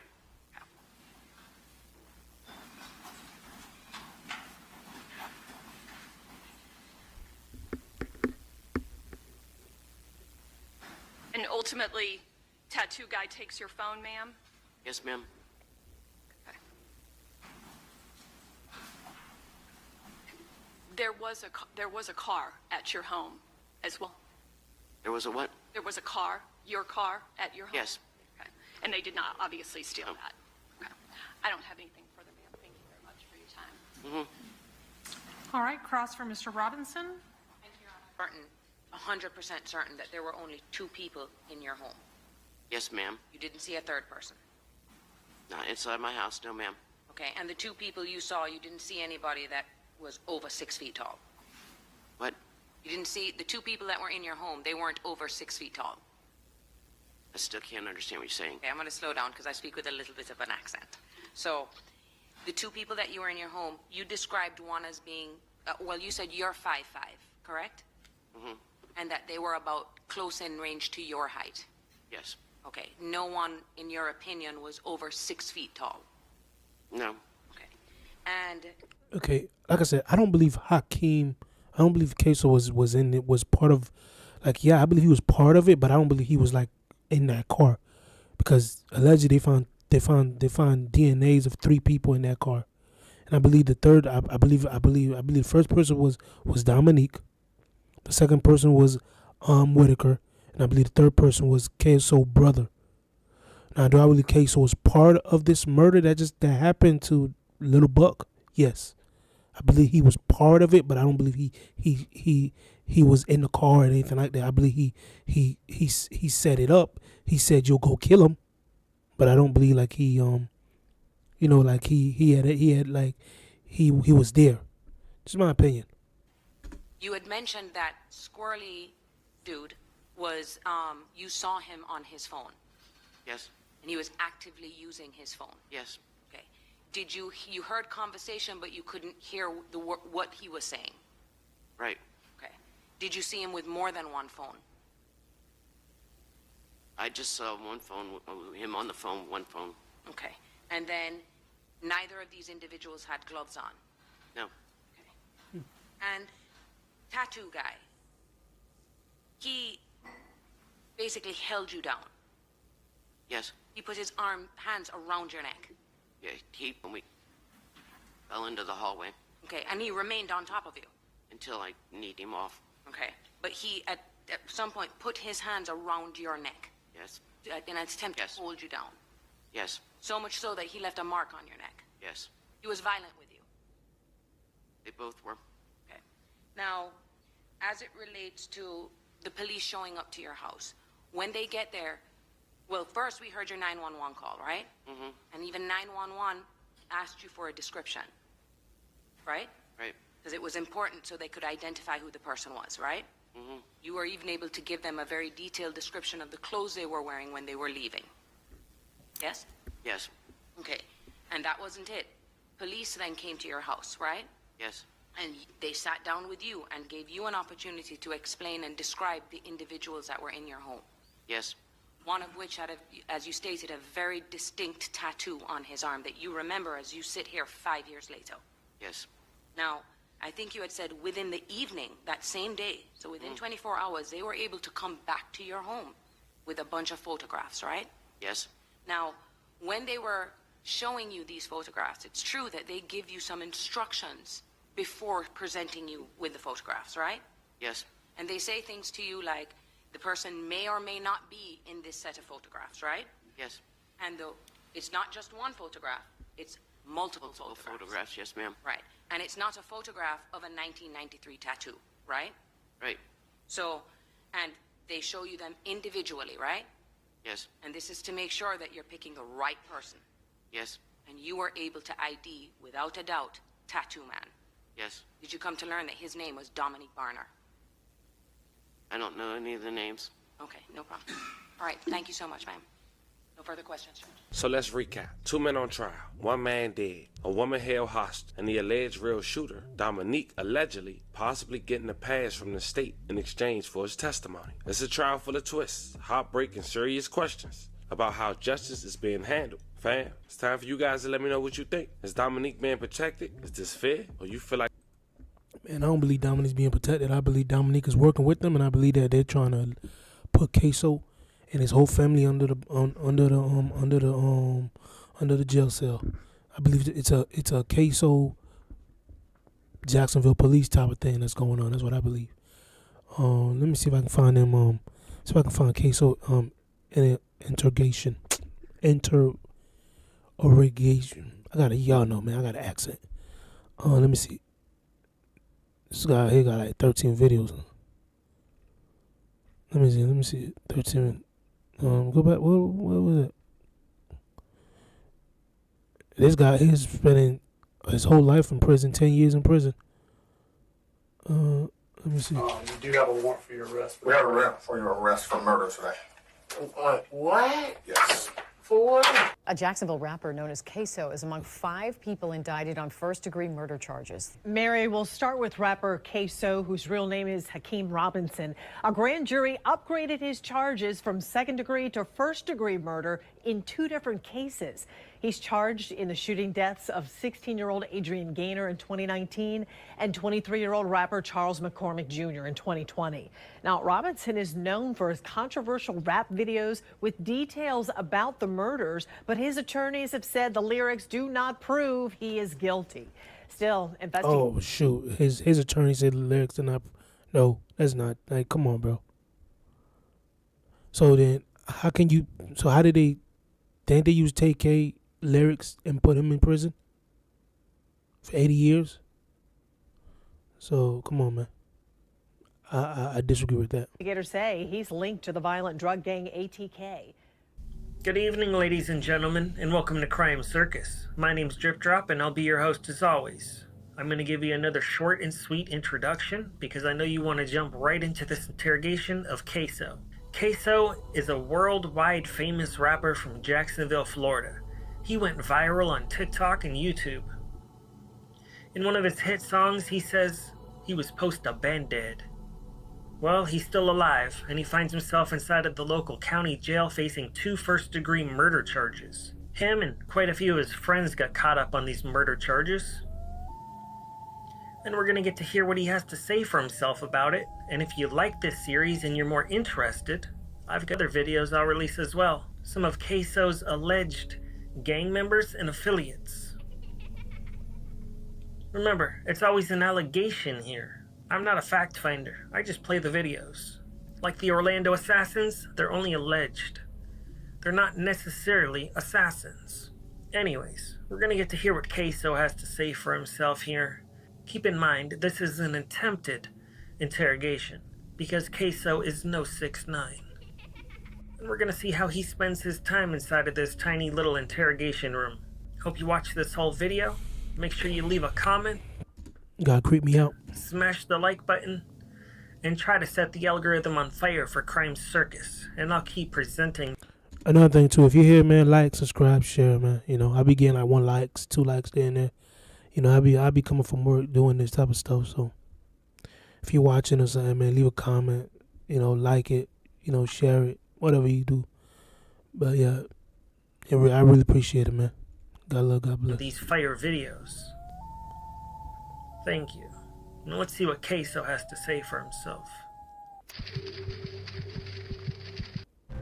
Tell me this. Did you come this far? Come on, man. What am I going here for? Stay right there. I'll see.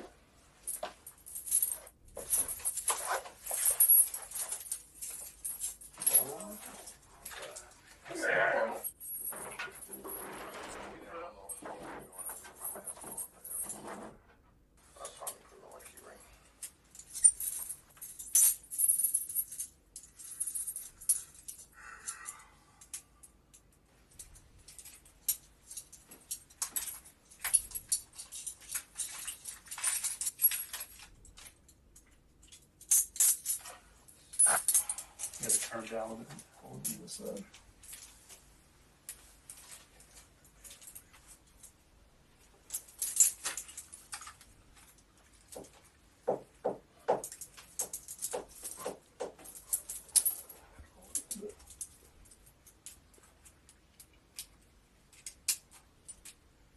Roll your wrist up.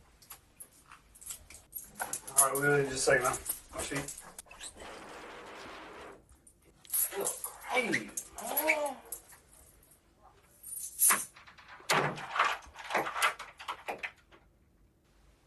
He aggravating as hell, man.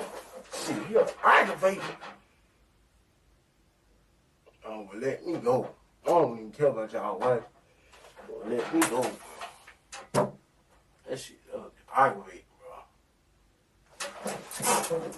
Aggravating as hell, bro. Let me go, bro. I'm finna go. Shit, you're aggravating, bro.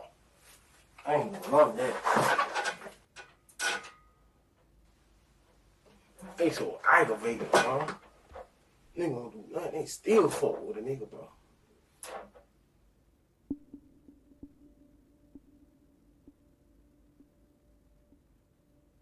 Hey, why the hell they do that? But they'll make you sit there for hours and stuff. I don't know if it's just like a mental thing just to wear you down so you can just tell and they can get you out of here. They be sitting. I'm pretty sure dude probably sat there for like about some 30, 40 minutes, maybe to an hour. Cold too. This shit so aggravating, dog.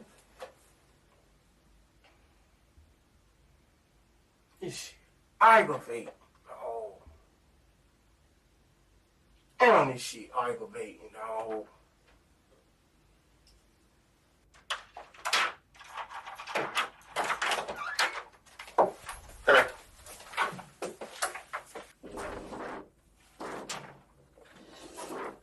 I'm Detective Oliver. This is Detective Zero. We want to talk to you here about some things, but before we talk to you about anything, we want to go over your rights with you, okay? Okay. All right. What's your highest level of education? What's the last grade you completed? High school? I think 10th grade. Completed 10th grade.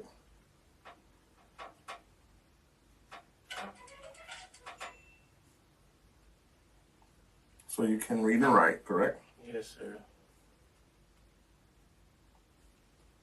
Are you currently on any medication? No, sir. No medication. Have you ever been diagnosed with any type of mental illness or anything like that? I don't remember, though. You don't remember? I have to ask you this, but you've been in jail for a while. You had any drugs or alcohol lately? No drugs or alcohol?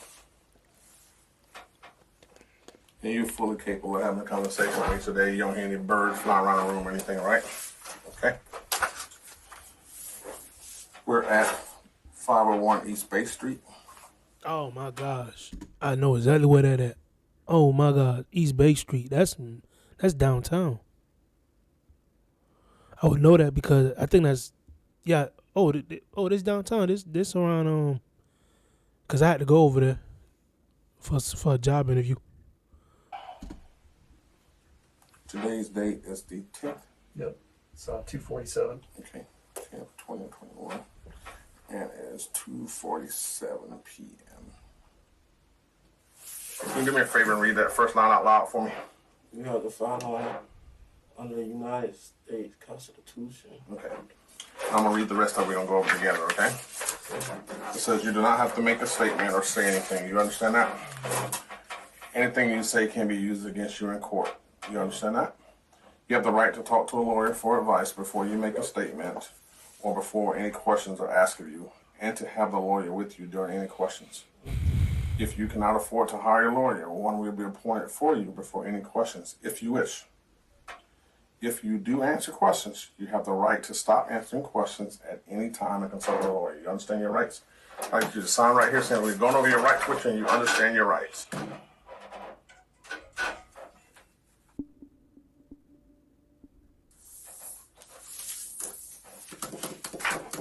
Are you from Jacksonville? Can I ask what I'm being down here for? I'm going to tell you that in just a second. Are you from Jacksonville? Can I ask what I'm being down here for? I'm going to go over that with you in just a minute. I need to ask what I'm down here for. You're going to be down here. We're doing a homicide investigation, and you're down here part of a homicide investigation that we're conducting. And what is this, sir? Let me show you some pictures of what we're talking about.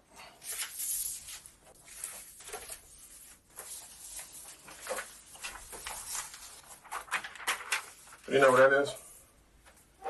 No, sir. You know what that is? Bibby, ring a bell to you? I want to speak with my lawyer. Want to speak with your lawyer? Yes. Okay. All right. Okay, hold on. Who's he talking about though?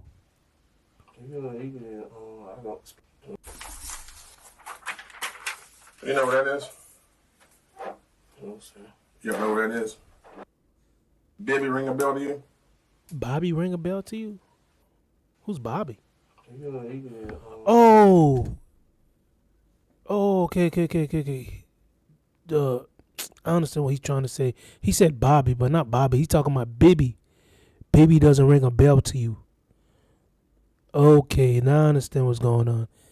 Allegedly, Ksoo is the one that shot Bibby, Fulio brother. I'm gonna say allegedly.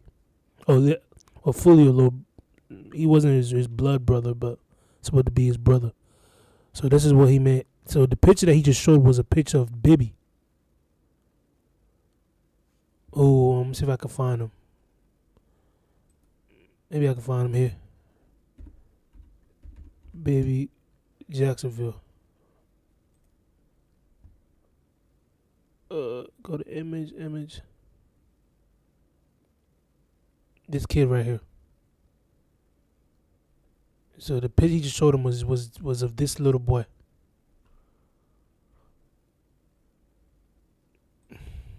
I'll go back. Want to speak with my lawyer? Want to speak with your lawyer? Okay. All right. Because the thing say Bobby, but he said Bibby. Bibby doesn't ring a bell to you.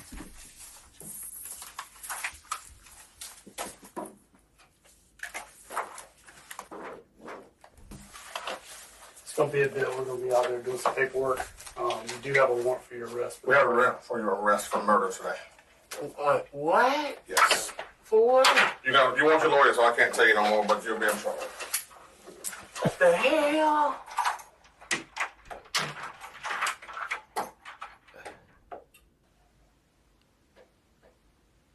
So hold up. Why is he locked up for? What was he locked up for this one? Wasn't he locked up for murder for this one? Or was it for something else?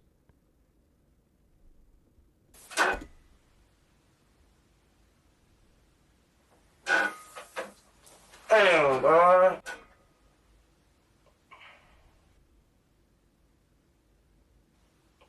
Man, what the fuck?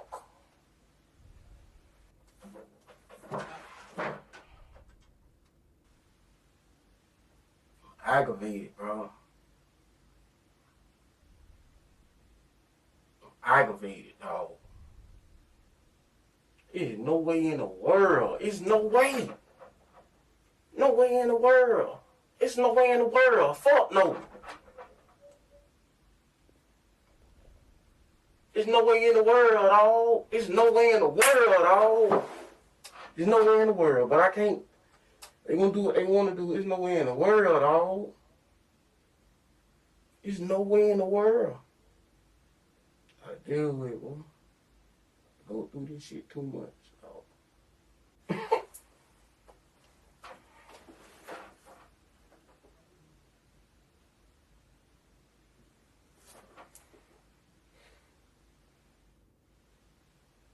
Jacksonville evil as hell.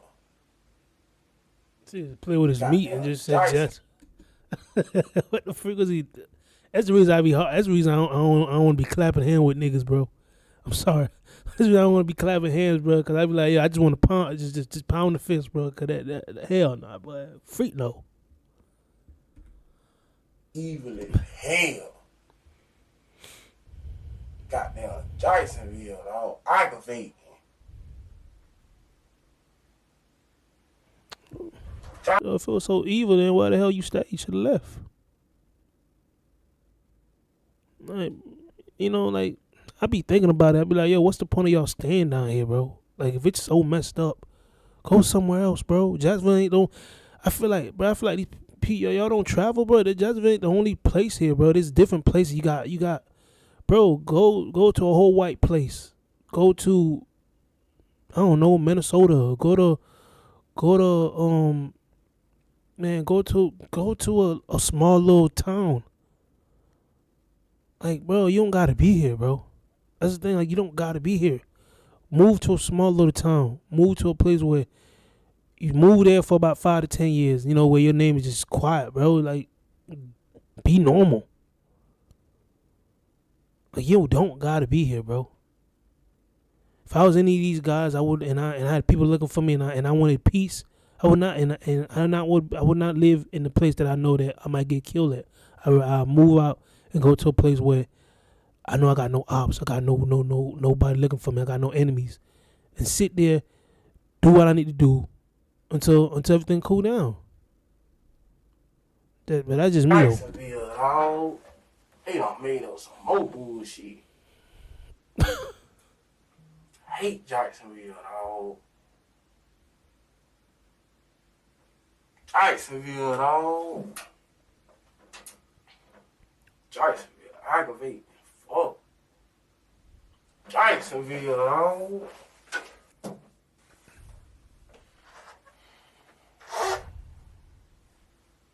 Tired of Jacksonville, dog.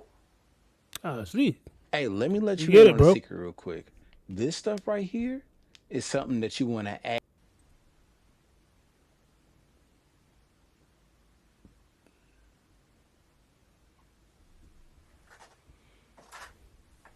as I get out, dog, I'll never come back to this shit again.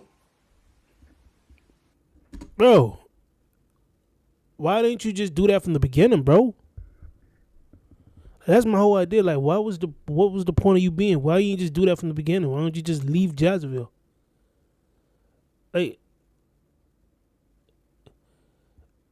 I'm gonna be honest, I don't even think the police even want these guys here. Like I just said, allegedly, what's the guy named Young Ace? He can't even come back to Jacksonville.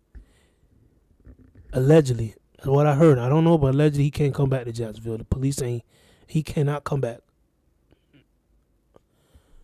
Let me see it. Maybe I could search. Let me search that up.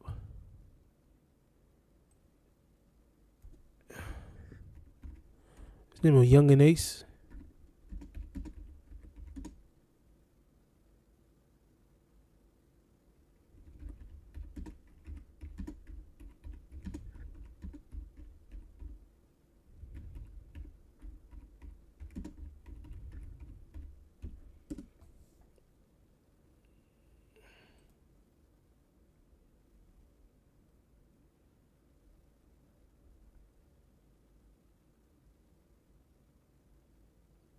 Right here. A Jacksonville rap scene prodigy. Well, this 2022. The Jacksonville native whose real name is Kenyatta Bullard posted on his Instagram Wednesday announcing the billboard for his album over Cassett Avenue near exit 358. I know exactly where that at. I'm coming back. Love y'all, Sincere Ace. It read with title of his new album, Survival of the Trenches, under it. Is the Jacksonville rap scene prodigy's son returning? Ace hasn't performed in the city in years. The police won't let me, he told Texas radio DJ doing the interview in 2021. The sheriff office has denied this is true. Ace, last known address in Northeast Florida, based on a court document from a run with the police in Orange Park, Clay County in 2018. He said he now live in Houston. He could be talking about return to the industry. He said in an Instagram post in November that he was losing his love for music early this year and took a break before making this album, which released December 2nd. Ace was almost killed on the south side in 2018 when he was sole survivor ambush near Town Center. Well, like I said, allegedly he can't come back to Jacksonville. Allegedly, so I don't. Allegedly, the police don't want him here. Allegedly, I don't know, but I'm like, yo, these people can move, man. They can move and go to a place where they don't have to deal with the police or with their enemy. Can't wait, dog. I ain't never coming back here. Hope they don't lose it out there, man. Everybody pray for me. Y'all need to take me back to my cell, man. Stop being aggravating. Oh, y'all ain't got no motherfucking paperwork. Talking about paperwork. Motherfucker just be putting on, dog. Aggravating me, fuck. Aggravating, bro. Aggravating, bro. No, they just be. I don't know what the hell. I don't know what the hell they doing. I don't know what the hell. I don't know why the hell they doing what the hell. Boy, that shit, though. They done just made up some shit. I don't know what the hell, dog. This shit impossible, dog. This shit is impossible. This shit gotta be impossible. This shit is impossible. There's no way in the world. Shit, this is funny, man. Impossible, bro. Tell me I got a search warrant. Bitch, I'm already in jail. How the hell I got a search warrant?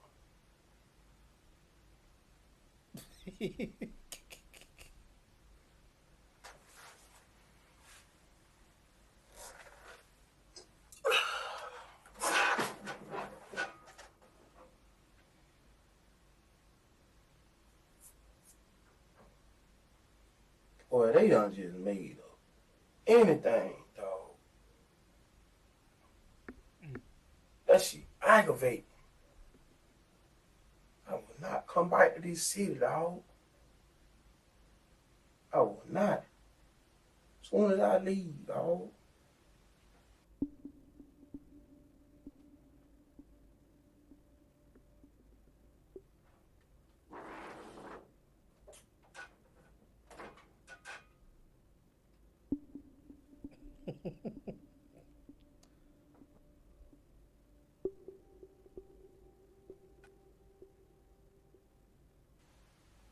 This is the life I live.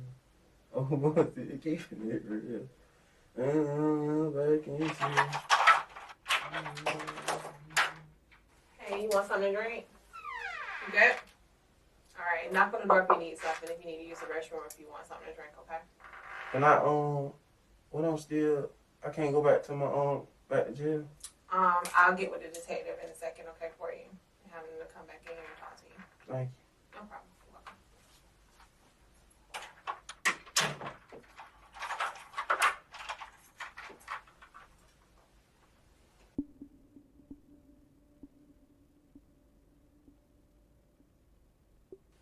But hey, it's nasty.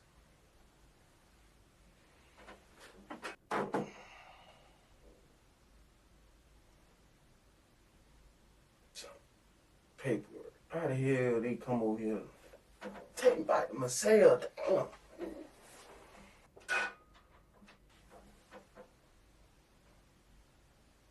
Aggravate. Take a nigga back to their cell.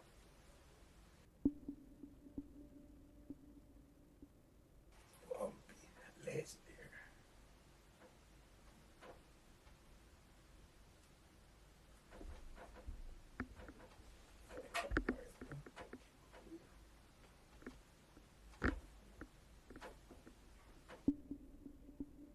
That boy must be looking for that camera, boy. Yeah, you in camera, boy.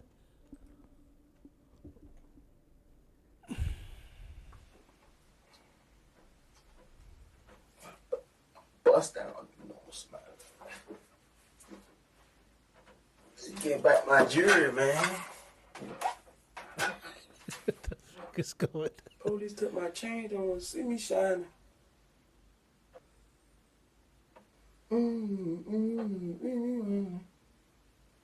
I can do the thing.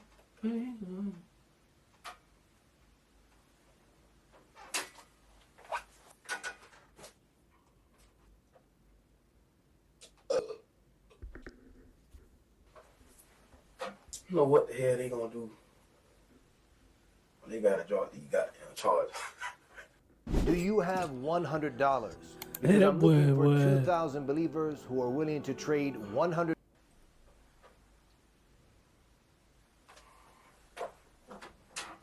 That's crazy.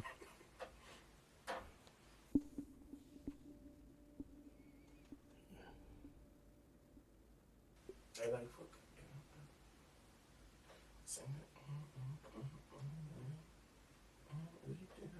But we what?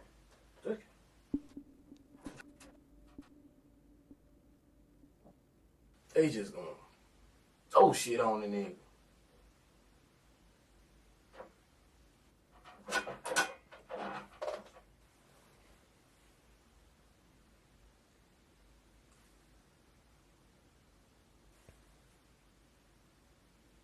You need to take that back, put that on there. Hold on. Yeah. I know he from have a fit now. Tell him it's cool.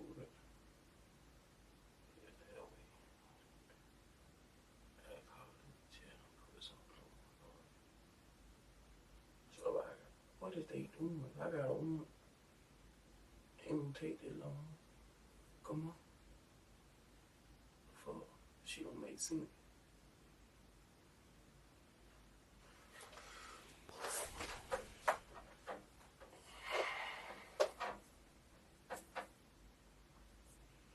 I'm out just for cut them hoes off, dog. I keep calling these hoes. Yo, aggravate.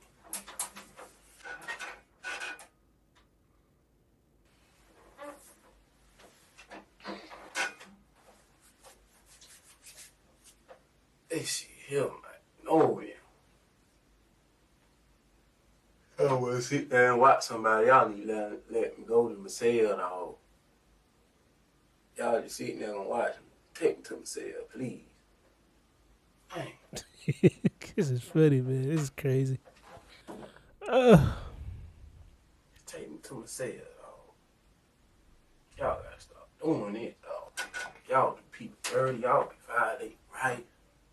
I gotta shine the light on all this they doing right now. Sue them soon as all these young drop. Sue the shit out there. So rich. Be so rich. Sue y'all that. I don't want to sue the hell out of there. Oh my God. Every day I sit and confine me unlawfully. I'm gonna sue they ass.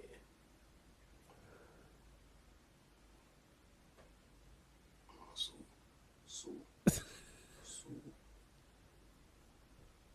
What? Sue they ass.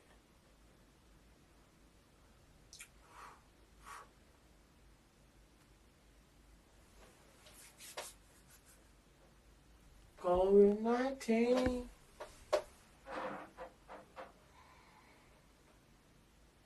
Drop that bag on me.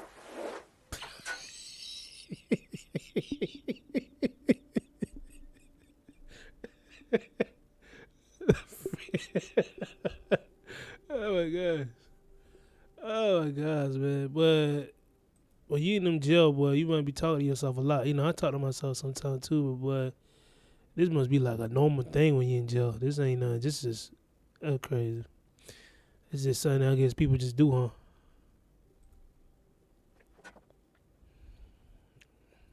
Just talking reckless. Not reckless, but just talking, I don't know, I guess not making sense, I'm guessing. But they got this man waiting for a long time, boy.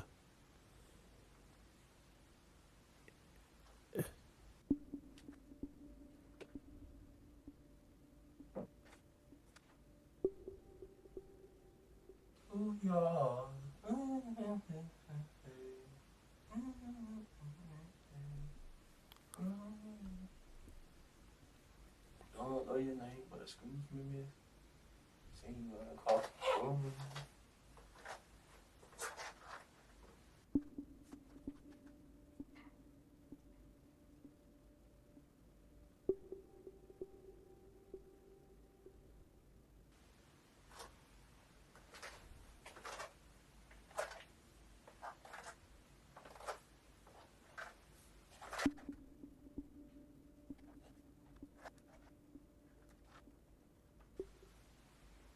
You have the right to remain silent. Anything you say will be said against you, of course.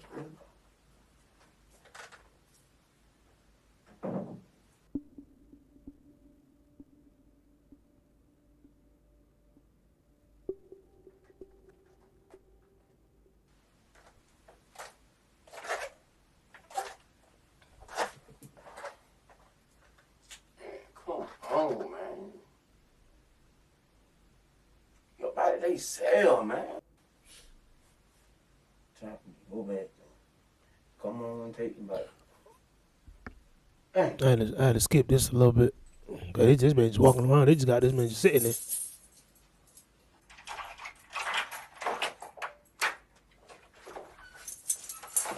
Reverse the process. We'll start with your hands and then go to your feet.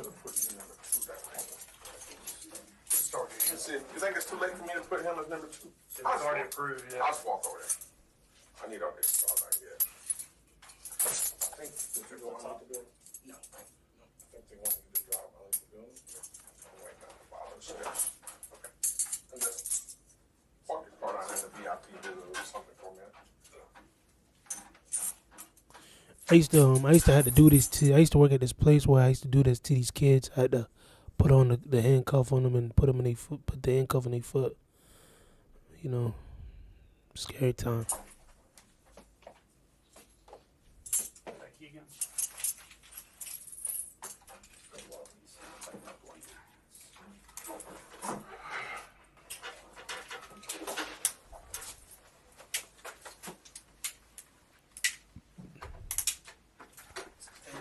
You good? Thank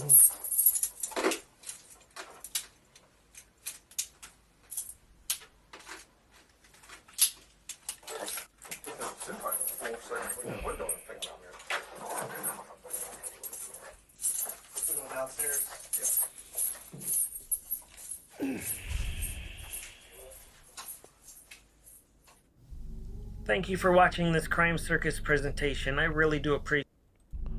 Good evening, ladies and gentlemen, and welcome to Crime Circus. My name This one here is Ksoo cousin Whitaker, aka Scotty. name's Drip Drop, and I'll be your host as always. If you haven't, please check out my other channel, Crime Circus Cult.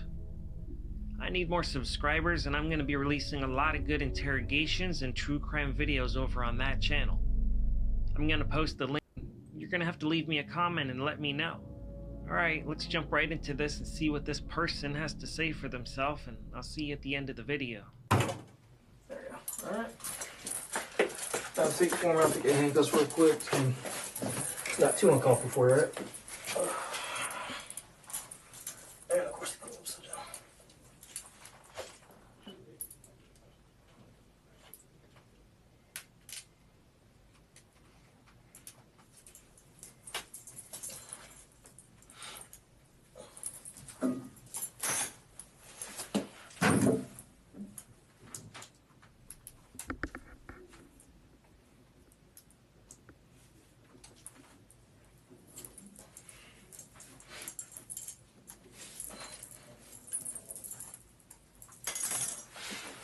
Alright.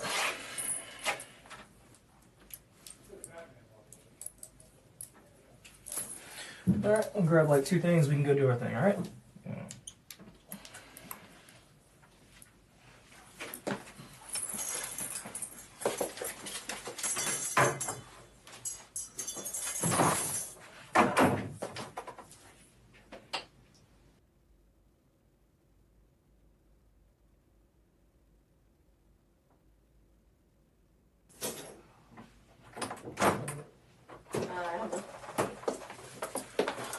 What's up, Scotty? And I had a question for you. What's up with that orange jumpsuit? I thought you were wearing green last time. Did you get moved or something? What floor are you on? You don't know what floor you're on?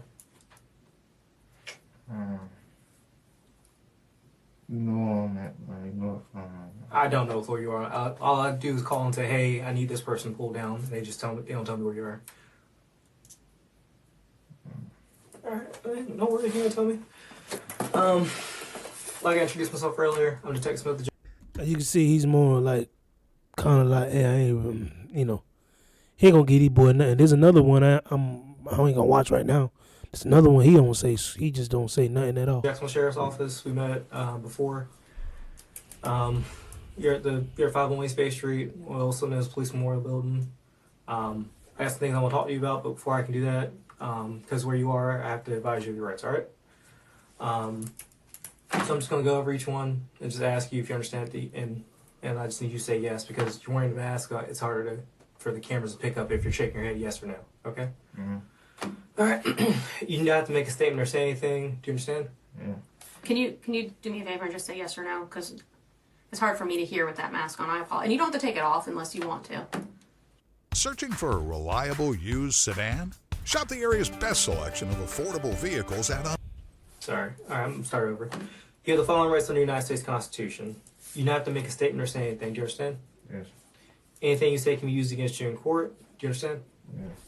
You have the right to talk to a lawyer for advice before you make a statement, before any questions are asked of you, and have a lawyer with you during any questioning. Do you understand? Yeah. Is that yes? Sorry. Yes. Okay. If you cannot afford to hire a lawyer, one will be appointed for you for any questioning if you wish. Do you understand? Yeah. And if you do answer questions, you have the right to stop answering questions at any time and consult a lawyer. Do you understand? Yeah. And I'm not saying this to insult you or any way, but we have to ask. You can read and write. Yeah. Yeah, okay, you can read and write? Okay. Alright. If you can do me a favor and just sign this, all it's saying is that you understand your rights is I've read them on paper. That's all it's saying. You don't have to if you don't want to. Okay, you want to sign it? Alright, that's fine. Alright. Been a long couple months. Sorry. Seriously, how's the jail been? I know it's been crazy with all COVID stuff. Like, have you been on any of those floors? You good? I'm good. Alright. So, did you happen to see anybody you know recently over that jail? No. Like, seriously, what floor are you on? I'm on the 6th floor. Okay, you're on 6. Alright. So the reason I brought you back over here is from like last time I talked to you, we talked about, sorry, give me one second. We're talking about stuff from January. Basically, it's come to our attention that you may be more involved in something than we previously knew. So I just got to get your side of the story because... Oh, he said in January. Remember, the January 15, there was like a little shooting with that guy, Lil Buck. So that's what he probably talking about. I got evidence that's telling me one thing. I got witnesses that are telling me one thing. And I also got other additional stuff that's telling me one thing. Hold on, let me see this. What is this? Hold on. Let me see. When did this little baby? When did this little baby, baby? I said little BB. When did BB die?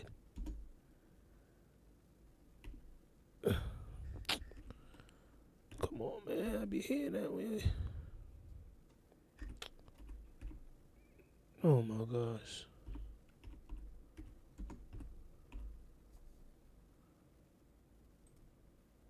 When he died?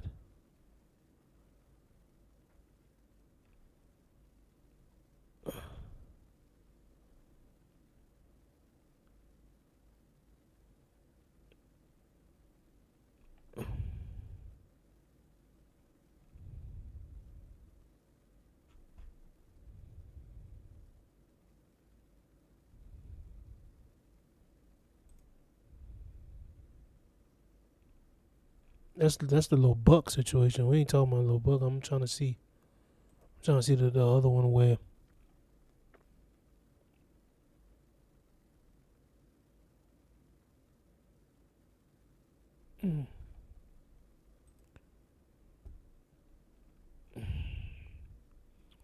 Opening statement respecting Wednesday in the trial of Jacksonville rapper Hakeem Robinson known as Ksoo 5 years after his arrest.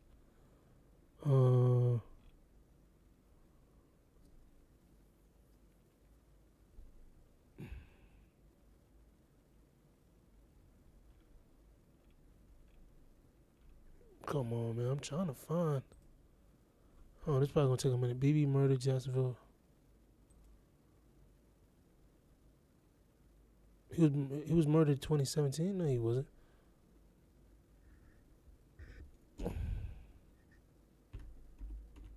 See, when he died.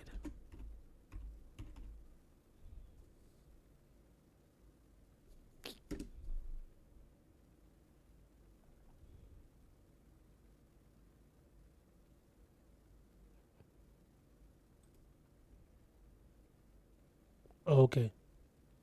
So Adrian Bibi Osama Gaynor, 16-year-old from Jacksonville, Florida, tragically lost his life on February 25th, 2019. He was shot and killed at the Hilltop Village apartment, a location that has since become a somber reminder of the violence that claimed his life. Okay, so he died February 25, 2019. Okay, so So when he said something about January, they're talking about that little Buck situation. One thing. And I also got a video that's telling me one thing. So this is your best time to tell me your side of the story about January, what happened, and I'm just trying to give you that. So the little baby situation, he wasn't involved in it, I'm guessing. Because allegedly there was supposed to be two people. It was Ksoo and it was somebody else.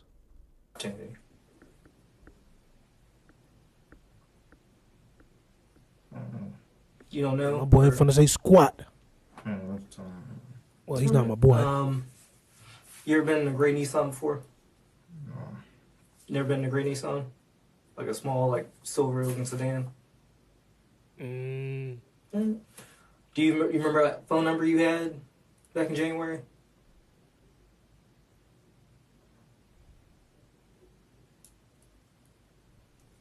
Leroy. Do you remember what phone you had back in January?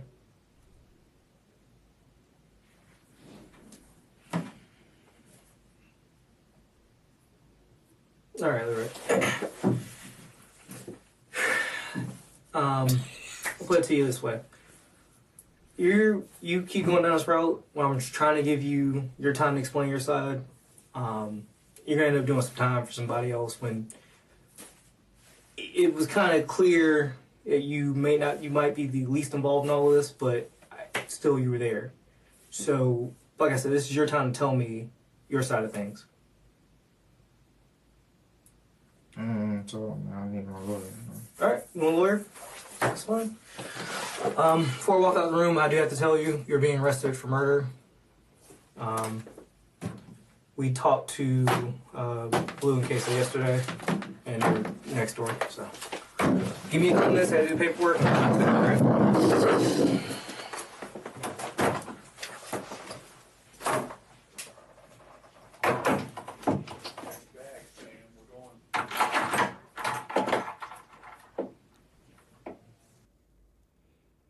He just said they talked to Blue. If you don't know who that is, that's I guess Ksoo dad. Oh, so they both had they had him there, and they also had Ksoo dad there too. They both were in the same room, I'm guessing, but they may be like different different rooms. Same day.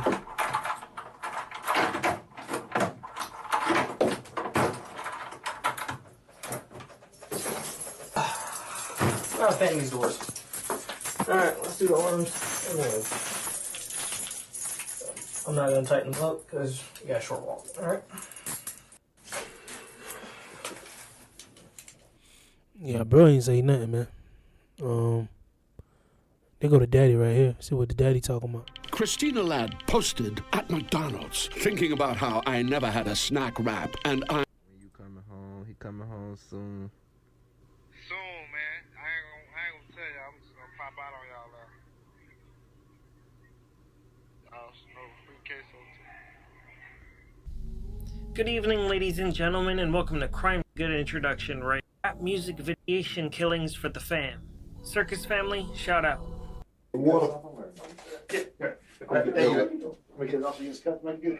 Nah, this Ksoo dad right here, who allegedly is gonna be, not allegedly, but it's gonna testify on his son.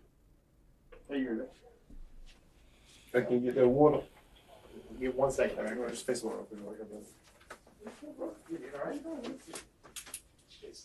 back there? Yeah. Chris.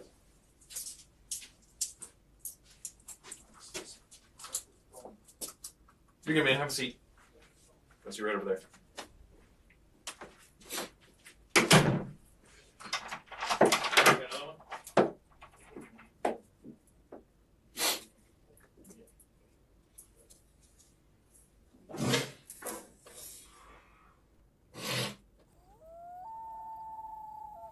Free to eat stew?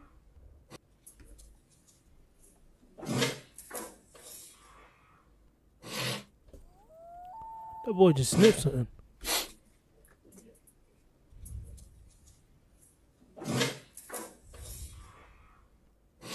The free to eat stew?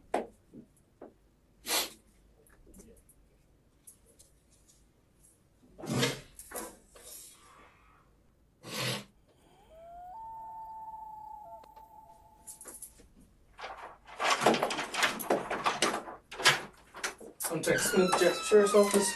Here's your water. I'll be back within a minute, alright? You need anything else? Bathroom, anything? Just knock on the door if you need anything, alright?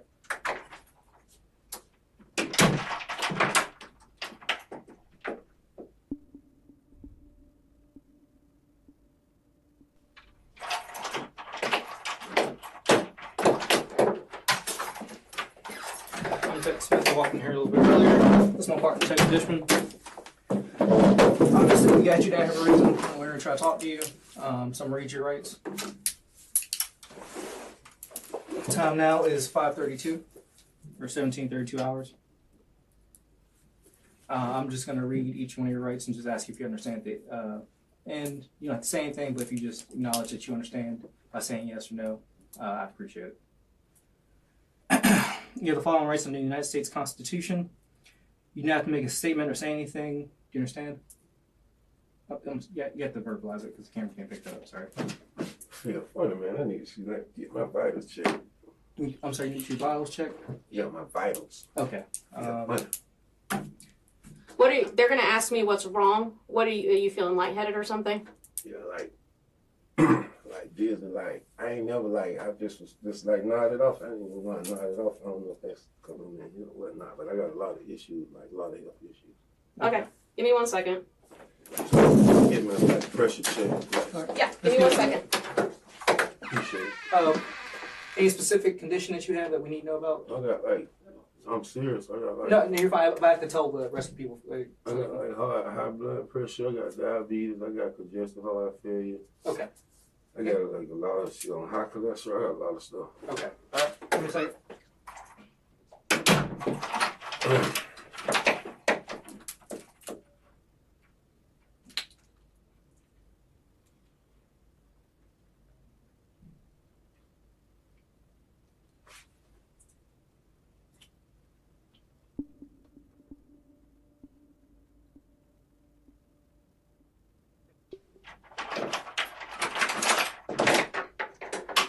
Blue.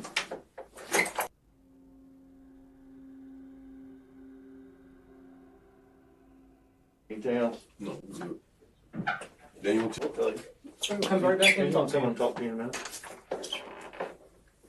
Do you need anything else? I'm good. I just want to just make sure I'm straight. All right.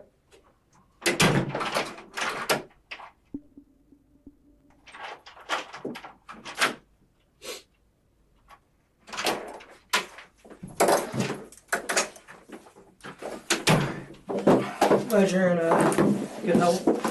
So I got to start the form over again. Like I said, I'm Detective Smith. It's my partner, Detective Dishman. Before I have to ask some questions, but before I can do that, I have to go to your rights, obviously. So you have the following rights under the United States Constitution.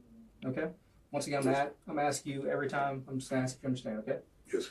You don't have to make a statement or say anything. Do you understand? Yes, sir. Anything you say can be used against you in court. You understand? Yes, sir. You have the right to talk to a lawyer for advice before you make a statement, before any questions are asked of you, and have a lawyer with you during any questioning if you wish. Yes, sir. If you cannot afford to hire a lawyer, one will be appointed to you before any questioning if you wish. Yes, sir. And if you do answer questions, you have the right to stop answering questions at any time until the lawyer. Yes, sir. All right.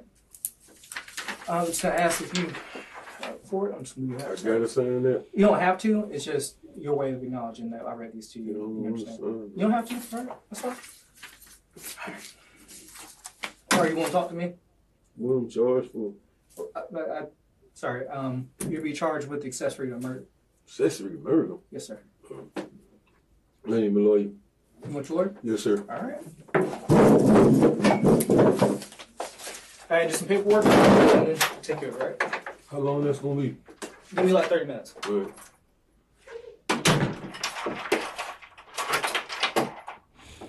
Them boys say they want lawyers. First quarter, his dad said, I think his dad said his dad. I think his son said the same thing, and he said the same thing. And that's how it should really be. Like, hey, boy, you're being charged for murder right there. Hey, I need my lawyer. We ain't no even need to be talking. Hey, I need my lawyer. Because you don't want to be talking, and then, because this is going to be used against you. So you probably need your lawyer. So to anybody who's watching this, who in the future will commit crimes, shut the hell up and get you a lawyer.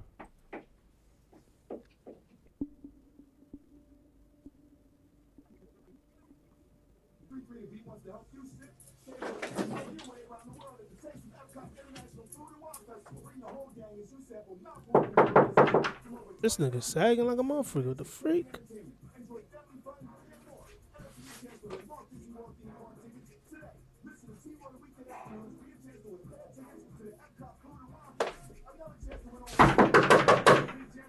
Go to the SafeTouchSecurity.com traffic center.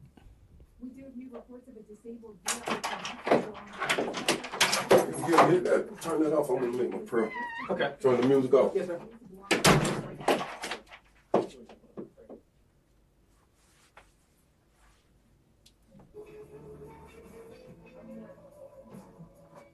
Tell me this. Why can't a car with this much breathing room also take your breath?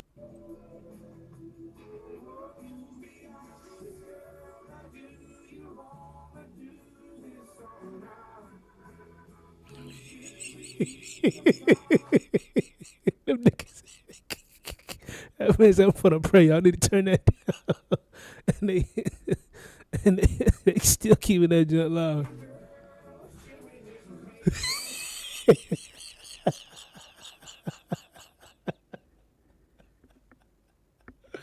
Oh shit.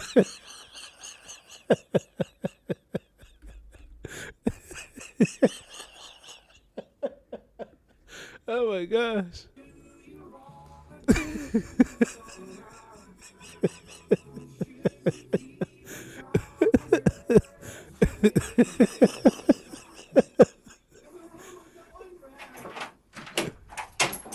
Hey, we're not on for a long time. We got it on for a reason. Sorry. Allahu Akbar.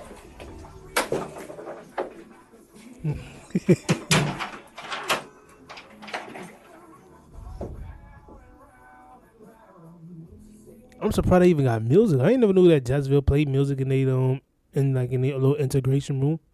Interrogation room. Alhamdulillah Rabbil Alamin. Ar-Rahman Ar-Rahim. Maliki Yawmiddin. Iyyaka na'budu wa iyyaka nasta'in. Ihdina as-sirata al-mustaqim. Sirata alladhina an'amta alayhim. Ghayril maghdubi alayhim waladdallin. Amin. Allahu Ahad.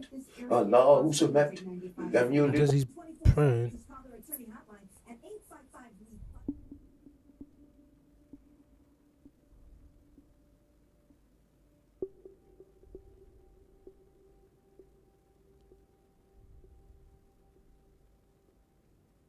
Gosh, leave 50 minutes later. Damn. Dude said 30 minutes. Alright, you want to stand up for me? Turn this off.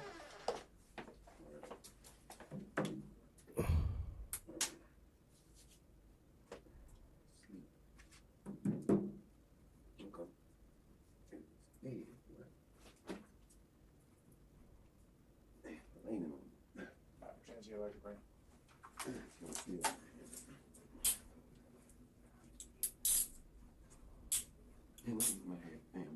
I'll get you up.